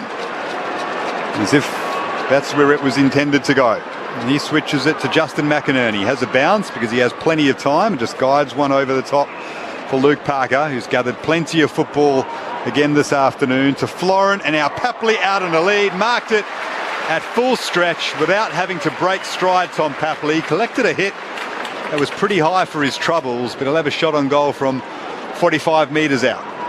Yeah, forward of the ball, no Hawthorn obviously got huge issues. You can see the injury itself in that instance was very poor. There's no options forward for him, and that is a big concern for Hawthorn going forward for the year, is their forward setup and how Sam's going to organise their forwards, because it's there's not a whole lot of quality there, and that's the issue he's going to have to actually look where's the key forwards coming from to actually give him some presence and the small forwards to walk off. Tom Papley with his first of the afternoon. Straight through the middle. He's taken a mark of the year contender. Shanked an easier shot straight afterwards, though. He's converted that one. Papley on the board. 81 points. The Sydney Swans lead by. Yeah, it was very easy. The Sydney composure moving the ball with Parker, and Oliver Florent just came off the shoulder of Parker, and they worked it really well. He had some patience. Parker, he was always going to go to Florent with forward handball, and Oliver Florent with that much time, no pressure, he's going to hit Papley every day of the week, and a nice finish from Tom. One of 18 players from last year's grand final out there, so to say it's one of the key plot points to Sydney's entry into this new season, as far as whether they can shake off that effort from last year's grand final. Well, they are healthy, and that's a big thing with them. The summer is relatively healthy from the Swans' perspective as far as surgeries and injuries and whatnot, so they had a lot of them to get in. Even looking at last year, they had 8 players play every game, which is an extraordinary number. Usually it's sort of 2 or 3 at most clubs. That's right, it's big numbers, and they're getting the development through them in the games itself. Winger McInerney goes towards Heaney, goes inside forward 50. Newcombe chops it off here for the Hawks. He has paid the mark. Newcombe brings it wide. Ward called to play on. Debuted in round 1 last year, Josh Ward. Short ball, they come back inboard. Mordigale, Sicily's kick picked off by Haywood. Nash it was as well, untidy kick. Goes to gather now for the Hawks. McGuinness wrapped up by Haywood. Loose ball gathered by Mills. He snaps, it bounces towards the Paddington end and goes out of bounds for a throw-in. Deep at right full forward for Sydney, who leads 15-12, 102 to Hawthorn 2-9-21. Margin 81, 11 gone in this final term on Grandstand AFL. This is a brutal battering at the SCG. Hawthorn players, you feel, cannot wait for the siren to go. McLean in front of Meek, guides it down to row bottom. He's tackled well, though, by James Blank. Ball up inside 50 for Sydney. Here's Warner.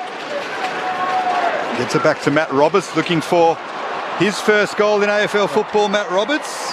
It just misses to the narrow side. So he's the sub on for Joel Lamarty, who has 4 goals to his name. But they've given Matt Roberts a little taste of it. And that effort on goal just shy of his first in the big time. 82 points their lead. Long kick out from Sicily for the Hawks. Back in the middle of the SCG. Laddams goes up. Second bite. Can't pull it down. Searching through there again.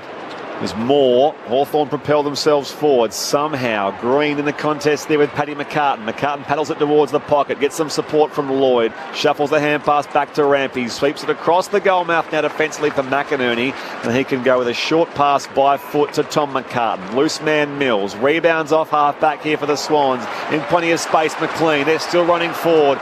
Roberts getting back there as well. In open space, Matt Roberts, 55 from goal. He closes to 45 now. Top of the square. Haywood goes up, can't pull in the mark. Haywood and Heaney tackles. Frost goes off the deck as Haywood misses to the right-hand side. They're peppering away still here, Sydney. 15-14, 104 to 2-9-21. Margin 83, 13 gone final term. Oh, God, yeah, there's a Haywood dropped one there with good defence in the end of the scramble from the Hawthorn defenders who've been fighting most of the day in their D50. There are just so many options every time Sydney goes into attack. This is a good mark from Lloyd Meek. Then he goes inboard to the corridor. Finds a Hawthorn player, but he's turned it over easily.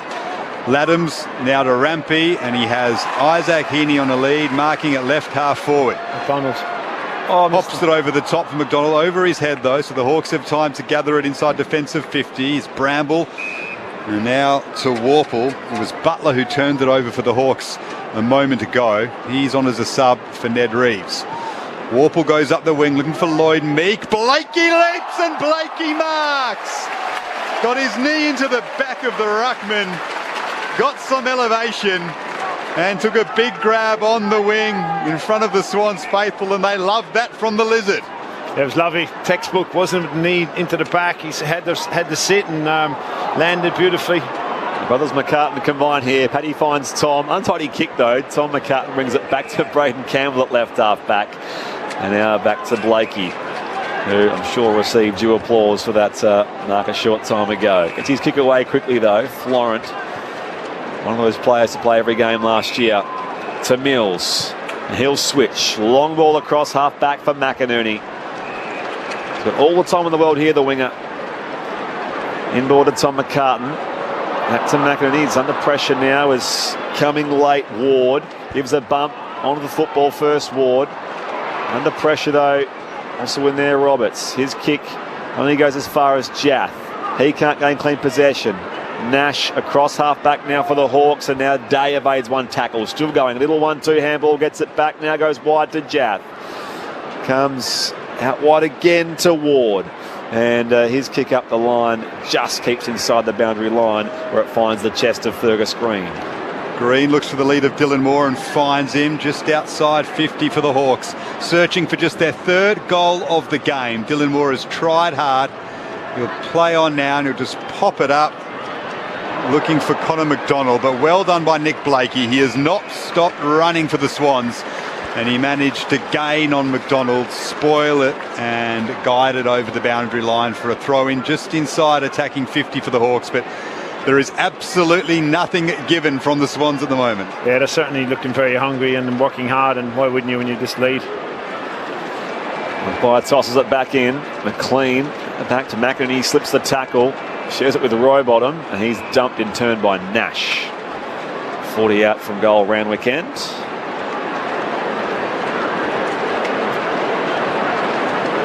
Again, the umpire wastes no time. Oh, Mackenzie couldn't take a clean gather. McLean for the Swans does, though. In dispute for a moment, Heaney beats Sicily. It's support from Goulden. Floats the hand pass forward. Out in space, Cunningham has a bounce on the O'Reilly wing. Now a second bounce. They're all streaming forward now. Goes inside forward 50. Back there is Haywood. Tries to turn Frost inside out. Now slips the tackle. Haywood has room to snap and he pulls it back. Will Haywood with a goal for the Swans. 16-14, 110 to Hawthorn's 2-9-21. That's now 12 goals to 1 since quarter time. And in fact, you can make that 11 goals to none, really. That's what it's been by way of majors. 17 goal in final term here on Grandstand AFL. The thoughts of Ty Kennelly.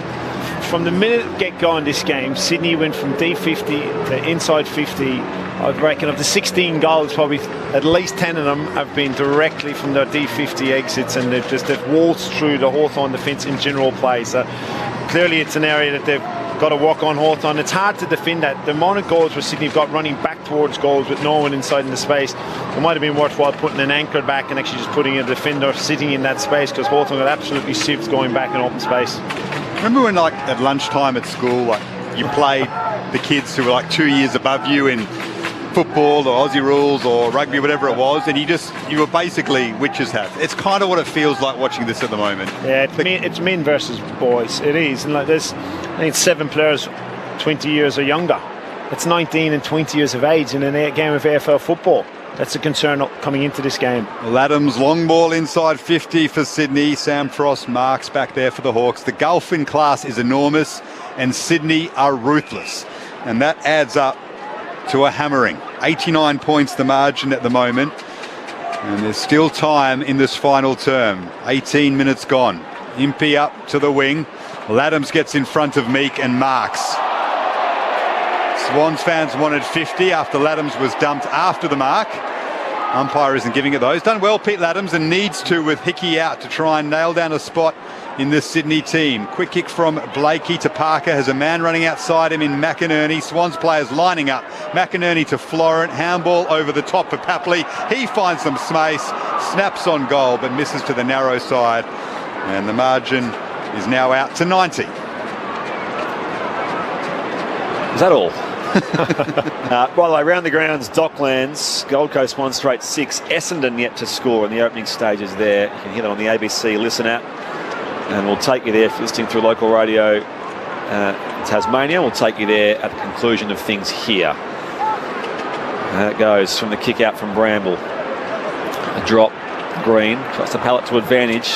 Plays the tackle on Tom McCartan. Hand pass inboard now for McInerney. Now the Swans are away. Stevens. He takes all of his space allowed by Sicily and he finds the lead of Papley. Papley takes the mark, 45 out directly in front. Nice strong hands from Tom, and Dylan Stevens has had a good game too. You know, he's coming of age a small bit. Dylan, obviously last year he's early pick for the Swans and Football Club, but has developed into a strong inside-outside player, playing mainly as the wing, but nice ball use and strong hands from Papley. So Papley took a hanger earlier. It's just the one goal so far this afternoon. This for number 2, and he loves it. It's been processional for the Sydney Swans here in their first home fixture of 2023. They're out now to a 95-point lead over Hawthorn as we just hit time on in the final term here on Grandstand AFL. Yeah, looking for the ton, Sydney. Don't know what more we can say about it, really. Just to contextualise their biggest win. So looking at last year, they knocked off the Giants. That was that big one, 73 points. You got to go back to, they had a couple of ones in 2021. They beat West Coast by 92. The Gold Coast Suns by 87 in the final round of that year before they lost to the Giants the following week by a point in the finals. But yes, as far as those really, really big margins, the year of shorter quarters didn't lend itself to huger margins. They were, fairly seesawing games for the most part. And then, it's rare to get a huge sort of 15-plus goal win as they're in for here today, the Sydney Swans.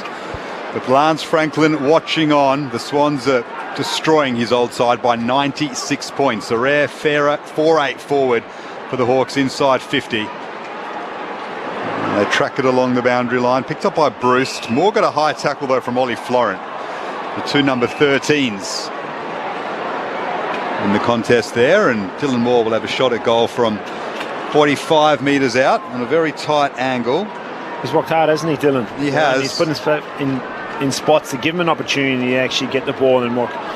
Let's see how he works this up. He's got one of the Hawks' 2 goals this afternoon. Luke Bruce with the other one. This is not an easy kick, though. He's given it a very good look. It's just going to drift across the face and through for a behind. So the Hawks are now 2-10-22. Sydney 17-15, 117, 95 points the margin. Lloyd to kick out here for the Swans. Runs to the right, now comes back to the left, in the left back pocket, drives it beyond offensive 50. That goes McInerney at the drop, though, for the Hawks. It is Moore, sends them back inside 50, which spoil, though it's ricocheted down towards Lloyd Meek, who kicks to the outside of the boot and sneaks the goal through for Hawthorn. So Dylan Moore put the Hawks back inside 50, and it's Lloyd Meek who takes full advantage. He kicks their third. They're 3-10-28, trailing Sydney, who are 17-15, 117, 22 gone final term. So the margin here is back to 89. Declan Byrne on the boundary. I only say this because it's a 90-point game, but here's one of the more unusual things from today at the SCG I just saw. Caroline Kennedy, the daughter of the late American President JFK, is in the house, and Neil Diamond's hit Sweet Caroline, which is played here every time, is an ode to her. Well, that is incredible. And especially given the Kennedys are a huge part of the Hawthorn and Sydney story as well. Different Kennedys, of course, but yes, all the generations across these 2 clubs. That is a good observation. Good on you, Declan. At Docklands, meanwhile, Gold Coast 2-1-13, Essendon yet to score. Early stages there, but Sam Mitchell looks a distraught figure in the coach's box as his team have been soundly beaten today. Lloyd Meek's got his first goal as a Hawk, though, and he's been one of their best this afternoon. They have been few and far between as Impey works it to half forward. Newcomb tracks it, but he's wrapped up by Blakey. He's won a free kick, though. Blakey was overzealous in the tackle, according to the umpire. Newcomb goes short, hits up Will Day. One of the young midfielders at the Hawks. There's a lot of talent, but unfortunately, not enough talent around him at the moment. As his pass clean bowls Blake Hardwick, and we'll have a boundary throw in in the pocket for the Hawks, deep inside 50. 23 and a half minutes gone. 3:10.28 they are. The Swans 17-15, 117. Very nice crowd here at the SCG as Nash works his way to the front. Snap on goal is converted by Warple. So the Hawks have 2 in a row. 4:10.34 they are. Sydney 17-15, 117. They're trying to avoid the 100-point margin, and back-to-back goals from Meek and Warple have gone a long way to doing that, perhaps. Yeah, disappointing from Sydney. It's a nice finish from Warple. I think it was Nash in the ruck. It's just tapped it down. Quick hand to foot finish from Warple. Knew where the goals was and done it nicely from the 4:50 stoppage. Give him something to cheer about. Interesting player this season, James Warple, as Spriggy said before. 2019 best and fairest winner, dropped for a period of time though, worked his way back into the team last year, then got injured. They've kept the faith with him though, and they view him as an integral part of this midfield, and he started the season pretty well. It's a new look Hawthorn team. As Garvey said, back-to-back goals, but still an 83-point break the way of the Swans. Back in the middle. Shuffled out by hand, Day. It's chopped off by Mills. Goes in hard, cops a bump in there from Nash as the Hawks go up the corridor, and it is marked by Kajitsky. So a neat entry on that occasion from the Hawks as they look for 3 in a row. It's good signs. You know, obviously the game is well and truly over, but you know, to get a bit of momentum, Sydney probably taking the foot off the pedal, but it's good hard ground ball, good lead up from Kazitsky, so they're signs you're looking for when a young team. I feel like I'm watching Melbourne again the other night at Brisbane where they kicked 5 goals in about 10 minutes in the end. Much closer game that one though, as Kazitsky kicks from just inside 50. It's fading off to the right hand side. Minor score 4:11.35 Hawthorn. Sydney 17-15, 117, 26 go on final term. So as it stands, back-to-back games for Kajitsky without a goal. It's a worry for him as the key forward in this Hawthorn side. Obviously the service isn't exactly plentiful, but he'll be wanting more out of himself, Jacob Kajitsky. Swans chipping it around in defensive 50. Rampy to Goulden. Been excellent again, Errol Goulden. Drives one up the boundary line looking for Stevens, who had front position against Carl Amon. Amon does well to spoil. We'll have a boundary throw in just outside the Hawks attacking 50. So the Swans 17-15, 117. Hawks 4:11.35. 37,052 people inside the SCG. An excellent crowd for the Swans' first home game of the season. Here's Carl Amon sending the Hawks back into attack, looking for 3 consecutive goals for them. Blakey picks it up. Handball to Paddy McCartan. It spills out of his hands, and now Rampy finds Goulden, and the Swans can clear their own defensive 50. Jaff floats across though for the Hawks, and he marks just 4 to the wing. Goes back inboard now for Impey. Hand pass soft to Newcomb. High ball inside 4 to 50. Bruce drops back and is paid the mark. 30 out on a 45-degree angle. It just haven't seen enough of it where Hawthorn actually defended the ball, defended the ground in the front half of the ground, and you saw in that case was Jaff was actually intercepted and didn't go up inside. They hadn't had the ability to slow Sydney up all game. It's really been the last couple of minutes when they've just had an opportunity to slow Sydney up, and Sydney probably took the foot off the pedal, which has allowed them to defend it easier. Brewster kicked an earlier goal. Here he is to double his tally, and he misses near side. 28 minutes gone on the final term. It's the Sydney Swans here by 81 points at the SCG. Mentioned James Warple before. 15 of his 20 possessions have been contested, so yeah, that's his goal. He's worked really hard for the Hawks. Blakey has been superb for the Swans. Runs it out of his own goal square, takes a bounce and sends Sydney up to the wing. Jaff could have kept that in, decided to let it go over the boundary line in front of the Swans interchange bench. Sydney leading by 81 points. Late stages of this one at the SCG. 17-15, 117 they are. The Hawks 4-12-36. Here's Meek doing the ruck work alongside Hayden McLean. Warner wins it from the stoppage up to half forward. And it's well marked back there by Sicily alongside Heaney, but there was obviously a touch ball on the play. It's allowed to continue. Now Goulden looks for McDonald in the pocket. bounces in front of him and James Blank and goes over the boundary line. Logan McDonald with 5 goals to his name today. Joel Amati with 4. The young Swans forwards shining. Amati subbed out of the game for Matt Roberts at the start of the last quarter. So back in it comes. Inside 50 for Sydney. And then McDonald, also Heaney. Shuffles out the hand pass. Parker can't gather. Rowbottom. A little too hot was the hand pass and low for Cunningham. Jaff beats Hayward to the ball now. He's wrapped up by Hayward. He's dumped and the umpire will ball it up right on that goal line or near enough to it.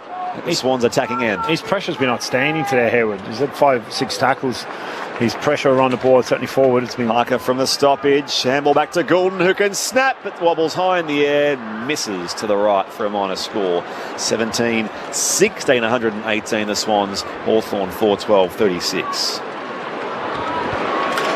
Up to 27, Goulding.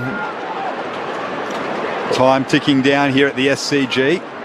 Sicily runs it out of defensive 50 and finds Newcomb. Excellent kick to Dylan Moore. Can the Hawks get another late one here? Moore goes short and finds Bruce, clips one over the top and hits up a target in Kajitsky, and he's going to pass it off again deeper inside 50 to Fergus Green. And Green will kick from 20 metres out, slight angle. He's got 3 behinds to his name today, Fergus Green. He'll be desperate for a goal. And that was better from the Hawks, but fair to say the Swans have put the cue in the rack. Just hope he doesn't miss to the right. Yeah, he's missed of his 3 behinds to them to the right from set shots. Just ping it. You want to miss if you're going to err for the left-hand side. Certainly not from where the 2 you've missed before. Just a little adjustment in his set shot. And he played 5 games for the Western Bulldogs, Fergus Green, before being given a lifeline by the Hawks, and he's missed another one. He's provided an option inside 50, but you can see the frustration on his face. He's kicked 4 behinds today, and all of them were makeable. Yeah, that's the adjustment you're talking about. He missed far left, so it's clearly in his head that he was missed a couple of them right. Too much of an adjustment. Tom McCartan in the right back pocket. Thumps it high up the outer wing. Up goes Heaney. Company with him was Jaff. Rowbottom. Oh, strong. Florent coming the other way. Big bump. Loose football comes loose here for the Hawks, and Sicily goes inside 50. Dropped down there by Kajitsky. Gathered by Paddy McCartan. Now Goulden works a hand pass out wide here. Florent to Mills. Now this side was vanquished on the biggest stage last year, but the Sydney Swans are sending an almighty statement of the competition with a resounding 81-point win in their first home fixture of 2023.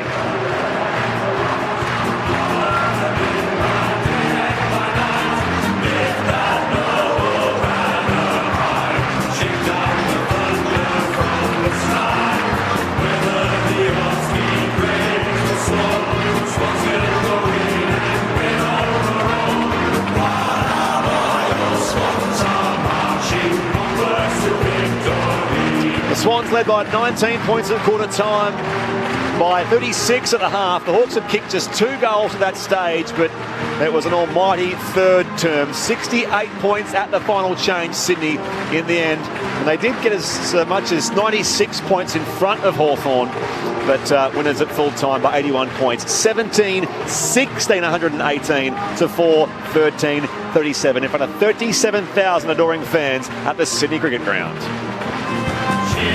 Cheer the red and the white, honour the name by day and by night. Lift that noble banner high, shake down the thunder from the sky. Whether the odds be great or small, Swans will go in and win overall. While our loyal Swans are marching onwards to victory. Goal kickers. McDonald kicked 5 goals for the Swans. Amati kicked 4. Papley, with a Mark of the Year contender, kicked 2. So did Heaney and Mills. Singles for Hayward and Parker as well. While for Hawthorn, as I say, just had the 2 goals in 3 and a bit quarters of football. Kicked a couple of goals late. That all finished up with singles to Bruce, Moore, Meek and Warple. But the final margin, 81 points here, the Sydney Swans just outclassed Hawthorn Taikanili across mostly the 4 quarters of football. Yeah, obviously the first quarter itself, they blew them out of the water early, and Sydney not kicking straight. in that first quarter. Their ability to move the ball from one end of the ground to the other was a clear standout for mine. Hawthorn were okay around the ball, and the clearance numbers were okay up to half time, and in Sydney, just with their weight and numbers and the depth that they've got in that midfield group, just shared the load. And with a lot of the numbers that you're looking at from a disposal perspective, Sydney clearly shared the load and had that weight and numbers around all over the ground, But big day for the key forwards for Sydney, from the learning and from the games where you can actually grow and a breakout game as key forwards.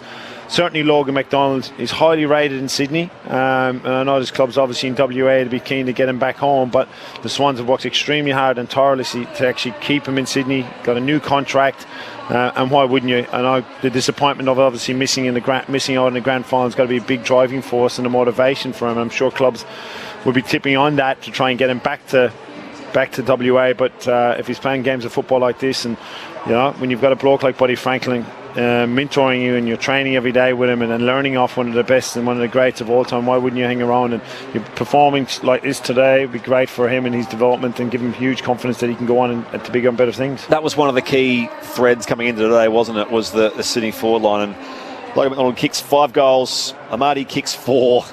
It's, as I say, no Franklin, no Sam Reid, who of course has done good things in his twilight years, but that was a new generation forward line today. Lesser extent McLean, who sort of had a few little moments, but it was just everything you could have asked for if you're John Longmire looking to replenish that forward line. And they take time, clearly you've got development, spending time and energy and a lot of development into these players. As I said during the call, Joel Amadi, when I was still at the football club as a coach, and he came in and he couldn't do a lap of the Oval, and you're thinking, what have we done here and what has the club done? But they've persevered, they've got some quality coaching around him and development, and he's got fit, and he can also play in the rock, and he can play rock forward, so that's a major plus. I think Logan McDonald's ability is expected, not expected, but you've seen him do it as a junior football. A bit different with Joel, it's a slow burn, and now they're getting a bit of the rewards for the investment in the development with Joel, but clearly Logan has got the ability and talent. Now it's about putting in place the practice of getting a bigger body, being used to playing against the best defenders in the competition, and getting the confidence and the strut about yourself that you're the key forward and I'm the man, give it to me, hit me up. And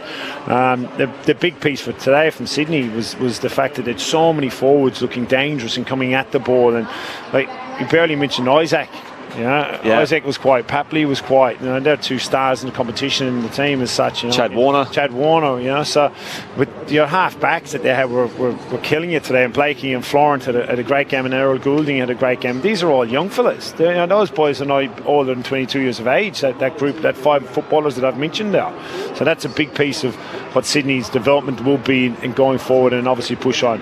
Now, albeit as the opposition as such with Hawthorn and all due respect to Hawthorn and Gold Coast, they're nowhere near the level that Sydney are at or were at and playing the grand final last year, and that's the piece where they've got to improve and get better at.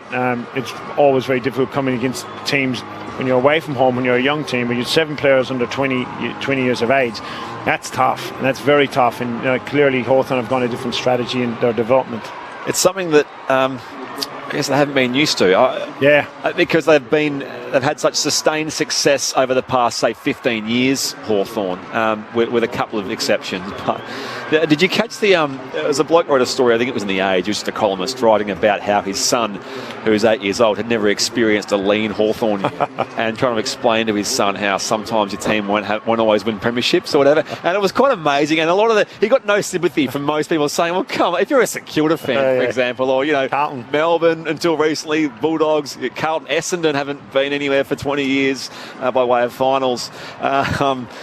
Yes, it does have. Everyone gets their time. We speak about the way Sydney have sort of managed to keep things pretty well up there, but Hawthorn certainly look to be bottoming out. And then look, that's the hard piece of the football club, the expectations and standards that you expect from your group. And when the big wigs that come to make decisions at the end of the day, and when the club decided, well, they're going to bottom out and go to the draft, and how long are you going to do that for? And that's the patient build up from a membership and expectation point of view from a Hawthorn point of view that is around you're going young. Well, you got to give the patience to the coach and back him in, saying, well, you've got your 2-3 years, and you have to keep that faith, which can be very difficult to do with a club that's been as successful as Hawthorn has been recently. And a lot of Hawthorn people will be hurting watching these kind of games because they understand it, but you still don't like watching your team losing as much as you do, as they have. Sorry. So the Swans, faithful, have stuck around to greet the players as they make their way down to the race. There's footies being given out, selfies being taken as well, and just an all-round good feeling after this win. 81 points thanks to Logan McDonald's 5 goals for the Swans and 4 for Joel and Marty. We'll get the players to sing the song shortly and bring that to you. I mentioned today, sorry, Tyke.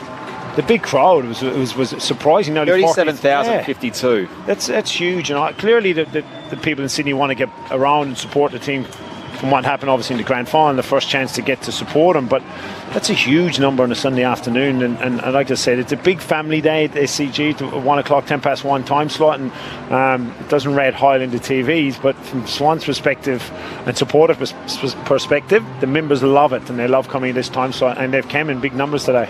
Andrew Pridham had the jumper there of Barry Round, the number 25, which has been part of today's tribute to him. The Swans, or the Sydney Swans' first captain in '81, the Brownlow medalist that year as well, and they're honouring him, of course, due to his untimely death over the off-season. So they're going to carry the number 25 jumper into the rooms and make that the centrepiece of the celebration here with their first win at home. And it's nicely done. It's a nice touch, as I say. This club does its history quite well, both its South Melbourne and Sydney links.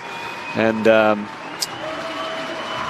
thoughts very much with Barry Round's family, and a nice tribute as well. They're down there amongst it. It's lovely, and as I said during the call, it was at half time, like he's such a big personality, Rowney, and the club, I know, have been talking about it obviously during the week, and there's respect for Big Barry. So down to the rooms, Declan Byrne. Yeah, they're not coming into the usual room, so I'm just trying to see where they're going to sing the song. No, this could be that you'll hear it anyway. Blindsided you. Just describe what you're seeing when they come past you, Declan, because they may sing it in the theatre room, which is always a bit of an unusual one. Yeah, looks like they have. Looks like they're going into the private room. They're all walking in. Lots of family, lots of friends here as well. And here it is.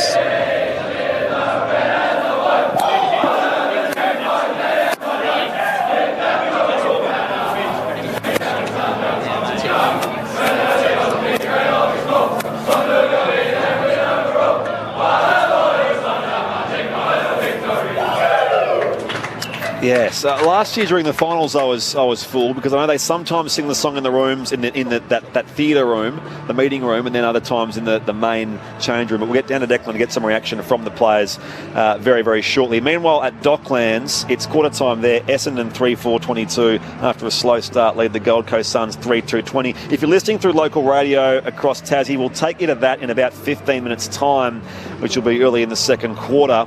In the meantime, you can hear it on the ABC Listen app, of course. Our remaining games, West Coast to face the Giants in Perth later on as well.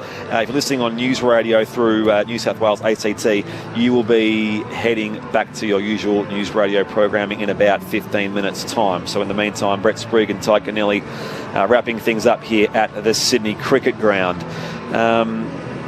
Just on the subs as well, just to recap. So we said that Joel Amati, and that was another thing you saw, Ty, with the new tactical sub advent, I guess, that Joel Amati got 3/4 of footy in, kicked 4 goals, and then Matt Roberts had an opportunity in that last quarter. Sam Butler was activated as the sub for Ned Reeves, who was subbed out in the second half. So that's how it all sort of ended up as far as the subs are concerned. A reaction from the Swans rooms coming here very, very shortly. Just on a couple of numbers as it looks, the contested ball number was plus 14 Sydney in the end, 140 to 126. They had 19 more kicks and 3 more hand passes overall.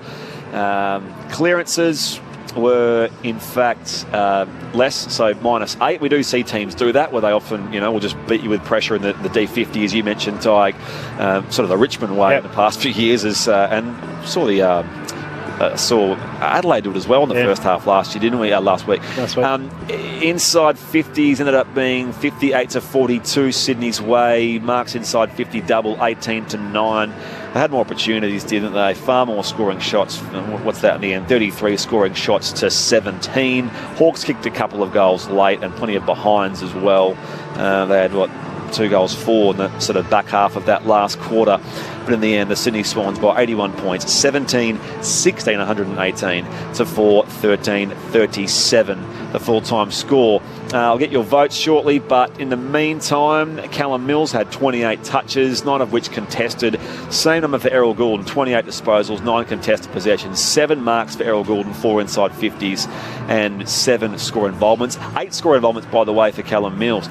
Luke Parker, who we expect this from him every week. 27 touches, 4 tackles, 4 clearances. Ollie Florent, 25 disposals. Lloyd and Blakey each with 24. Blakey holding it down back for the Swans. While across for the Hawks, Will Day, you mentioned him as one of the positives for Hawthorn. He had 26 disposals and 7 clearances. Yeah, he was, and that's what you look for. You know, you're looking for those younger players to step up, and certainly when things aren't going well. And they looked okay around the ball at times, Hawthorn, but he's a big positive from the issues I have is their forward setup and where they're going to get the goals from mine. Sicily had 25 as well. Newcomb 25 touches, Dylan Moore, Carl Amon, Jarman Impey, all with 23 for Hawthorn. That's as far as who led their stats. I want to ask about the Tom Papley mark at this end of the ground down here. Flying over the top, it was sort of more of a chest mark, but he sort of leapt up, had the real crash to earth as well. Talk us through it. What did you like most about the Papley mark? I've seen a couple of them from Sydney that were selfless in their forward line when they identified a teammate was in a better position. In this instance, as the ball was coming in, Warner swiveled his head and had a look around and saw Papley was coming behind him. Engaged Jaff, I think it was actually the Hawthorn defender, and just held him down and stopped him actually flying for the ball, which allowed Papley to come over the top of him. Actually, Papley ended up jumping up on top of Mills and took off on Mills's shoulders and landed. And best part of the whole lot was the laugh and the smile on Papley's face after he took the mark. And well, they put when they're taking a set shot, they put their player profile, their smiley photo next to the on the big screen, and his smile on his face in real time was bigger than the smile on his face in the pre-season photo. I think that's why he probably didn't kick it. You know, he was smiling so much for a small man. You know, he was quite surprised how high he got. Hang on, I think he's downstairs with you, Declan Byrne. What a stitch up! He is downstairs. I've got Tom Papley. Papley only came through at the end of that conversation, but Ty Kennelly was rating your mark. How did you see the specky? Yeah, I don't know. I've never taken a specky in my life, so I don't know what was going on. But, yeah, I don't know. It was random, wasn't it? So you were smiling after it. It was a shocking kick. What was going through the head? Because you look like you enjoyed it. Yeah, it was nice. But, yeah, I think I was just rattled that I actually marked and took a specky and then kicked it off my you-know-what. Can we talk about some of the young forwards, the talls today, who had such a good game? Amadi and Logan kicked 9. How did you see it standing next to him? Yeah, it's good, isn't it? When Bud was out, we needed a couple of big boys to stand up, and Jolie's been working incredibly hard during the pre-season, had a little bit of a hiccup with injury, and then he worked his ass off, and I think he's had about a massive 2 months where he's just been doing massive sessions, and it's probably a little bit of a gap was his fitness, and so it's huge. He's still got to get that bit of match fitness. He's only played 2 games because of that setback, but it's exciting. And then obviously Bruce, he's a very, very talented, smart young footballer, and he's only just going to get better with his age, and once he builds up a bit more size, and look out. What about the margin at the end? There were 2 late goals to the Hawthorn. Does that piss you guys off? Is that annoying, seeing that maybe that 100 margin there? We did speak about trying to hold them to 2 goals. It is a bit frustrating, but it is what it is. They kicked 4 goals for the day. We'll take that. And I think when we look back over the last couple of years, our gap has been ruthless, and no disrespect to Hawthorn, but the games we need to be winning, we need to be winning. Like last year, we lost against Hawthorn, Gold Coast, and things like that. No disrespect, but the games we should be winning, we need to be ruthless in our attitude towards them and get our game plan right. And today we did that. Last week we did that, so it's a right step forward. All right, we'll head upstairs. Brett Sprigg and Ty Kennelly there. You've got Tom Papley. What do you want to ask him? Hey, Paps. Well done, mate. I've never seen a plumber get as high in my life, and the smile in your face afterwards was quite humorous to actually watch it. Well done, mate. Clearly the intent to move the ball aggressively has been a big standout the last 2 weeks. Yeah, it is. We worked on that over the pre-season, those little handballs off the man at the mark, the Lizard and Ollie Florent, BJ, the boys down there. Then there's obviously Lloydie with the brains of the group and setting the boys up, and it's good to see. It's the game these days, isn't it? It's up and back, and it's exciting. It's nice for the forwards when you move the ball like that. And it was good. Like we mentioned, obviously the two boys in Logan and Joel. So it gives you a lot of potency going forward and options now. Obviously with the big fella coming back next week. Yeah, it is. It's good. I think it's obviously important when Bud comes back that those boys, we all work together, and that's important. We share the workload. I think now we over the last probably few years we've probably only just kicked it to Bud, and now we have those other options. It makes it a lot harder for the opposition. Yeah, I've noticed it quite a bit today actually. There was a lot of selfless stuff going on around the ball, even blocking for teammates, and even your own mark. Warner actually held on to the Hawthorn defender, which allowed you to sit on his back. But there's a lot of that going on today, and the connection. It's been a big shift. I think that whole team ethos stuff around self. No, not that it hasn't been there, but more than ever I've noticed it in the last 2 weeks. Yeah, it is. We've got so many going through the midfield now, and you've got so many young kids that are just so good. You got to share the workload. It's a 22-man team, and the boys are sharing it really well in there. And obviously down forward, being selfless, blocking for each other, one up, one back, and things like that. So it's really good. I'm sure you guys have moved on quickly from last year's grand final, but obviously people talk about that and making a statement with these big wins in the first couple of weeks. Can you see why I guess people think that it's on you guys to win well and really prove that you can be a premiership contender again? Yeah, that's last year. We've reviewed it last year and we've moved forward. I'm just going to straight back your head, but you move forward. We're on 23 now, and it's a new year. We're 1 year older, 1 year wiser, and we'll just keep working hard. Our game plan the last 2 weeks been good. Still a long way to go, but it's really good to get that I suppose confidence again and know that our game plan stands up. 37,000 here today, first home game of a new year. I mean, I know you've always got good support, but is it reassuring to feel like that extra support is behind you, that they'll keep turning up and backing you guys in to do good things this year? Yeah, I looked at the scoreboard when I was off at the end there. That's really good to see. Our fans they're great, and to have 37,000 here today, that's amazing. And credit to them. It's Sunday Arvo and first round back, but you still got to show up. And we let them down last year, and they come back and show that support, and hopefully we can really stand up again this year. And as you say, no disrespect to the teams you played in the first 2 weeks, but Melbourne next week at the MCG, Sunday Arvo presents a whole other challenge, doesn't it? And you've had some good battles against them recently, but what's that going to be like next week at the MCG? Yeah, it is. It's a new challenge. It's a new week, and we'll do the exact same thing as we did this week. If we play like that, like we did today, we'll be right in it. Appreciate your time, Tom. Keep smiling. Cheers, boys. Tom Papley with us on Grandstand AFL. Yes, he had that big grin after he took that hanger in the second half here. A mark of the year, certainly a mark of the week contender, and thanks to Declan Byrne as well down there in the Sydney Swans rooms. Sydney by 81 points here. In the end, winning 17-16 to 4-13 at the Sydney Cricket Ground. By the way, at Docklands, where we're heading shortly on local radio throughout Tassie, Essendon 4-4-28 leads Gold Coast 4-2-26, and we'll close the round with West Coast and GWS at Perth Stadium. That's all on the ABC Listen app. Who gets your 3-2-1 Footballer of the Year votes? Ty? Quality all over the park Sydney have now. They're clearly in the premiership window, and clearly you look at their back 6-7, and they've added Florent into that mix now, Blakey last year, and then obviously the midfield depth, and now look forward. They're as complete a team as excuse me, as you get in the competition. They've got quality all over the park, and it was no difference today. Today they had a lot of weight and numbers. There was the numbers you talked about as a whole throughout to summarise the game was very even, but Sydney's overall weight of numbers was the big difference in the game itself. I'm going to give one vote to Errol Goulding. I think his impact in the game was enormous. He had 28 disposals, 9 contested possessions, 5 inside 50s, and his ability to work hard and provide options for the Swans was a standout. 2 votes is going to go to Callum Mills. He had 14 kicks, 14 handballs, 28 disposals, 9 contested, 3 tackles and 2 goals. And Logan McDonald's going to get the 3 votes. He just looks so dangerous in his movement. He's clearly a smart footballer.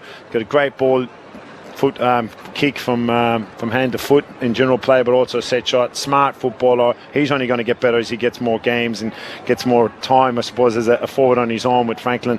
Joel Amati a bit stiff. 3 for Logan McDonald, 2 for Callum Mills, and 1 to Errol Goulden in Ty Kennelly's votes in the ABC Footballer of the Year. Next week, I mentioned what the Swans have got. They've got Melbourne at the MCG Sunday 3:20. Hawthorn have got North at York Park, Launceston, Saturday afternoon. So that's what's next for them. And North, well, what a result. They're 2-0. And that's Clarko against the Hawks for the first time as well, which is extraordinary. It was a great game last night, actually. I watched it, and it was a great finish, obviously, that delivered out of bounds late in the call. Was it there, was it not? But North were fantastic, and they've been fantastic. It's amazing what a new coach can do, and he's a belief and his ability in the way they play. So, you'd be back in North Melbourne on that one, wouldn't you? When you look at Hawthorn, I suppose you sort of got to wonder whether Sam Mitchell is aware that this is where the team is at. I'm sure he does know by now, but as to what changes then get made week to week as you approach a season where you are rebuilding and trying to avoid the wooden spoon. What can he do? And that's the issue I have with your forwards. Where's his key forwards? What's he going to do with trying to develop a key forward? And if you can see signs in young fellas in there, they're going to get opportunities, because you need key forwards to win your games of football. Obviously, the midfield depth is a challenge for them, but you can, I suppose, at times overestimate the list that you have, and hence obviously with some of the players that they got rid of and deciding to move on. Mitchell obviously was one that clearly talking about, people are talking about him, these moving these older type players on that you need in these games to just give you some confidence and take the heavy lifting off the young players. When there's young players in that team that it can wreck your confidence and it can destroy footballers where they're getting beaten up. We saw it a lot with the Giants and Gold Coast when they're playing these games. We're getting smashed all the time. It can scar you for quite a while, but they've got clearly a work in progress, got a lot of work to do, but it was all Sydney for mine today. God, they look good. So I imagine that will put the Hawks at the bottom of the ladder as it currently stands. Just having a little look, and it's early stages, so it doesn't really matter, but Sydney, for what it's worth, are on top at the moment with that percentage boosting win against the Hawks today to the tune of 81 points. Thanks, Ty. See you next time. It was great. Thanks to you as always. Thanks to Daniel Gale. Thanks to Declan Byrne. To our tech, Tegan Nichols, and to Aaron Bryans back in the studio. We are headed off next, if you're listening through local radio Tassie, to the rest of Essendon v Gold Coast at Docklands, and later on the Giants heading across to Perth to take on the West Coast Eagles. If you are listening through News Radio New South Wales, then you will be headed back to local programming as per usual as we enter a new hour. But for the rest of us, we are headed off to Docklands for Essendon and the Gold Coast Suns with our team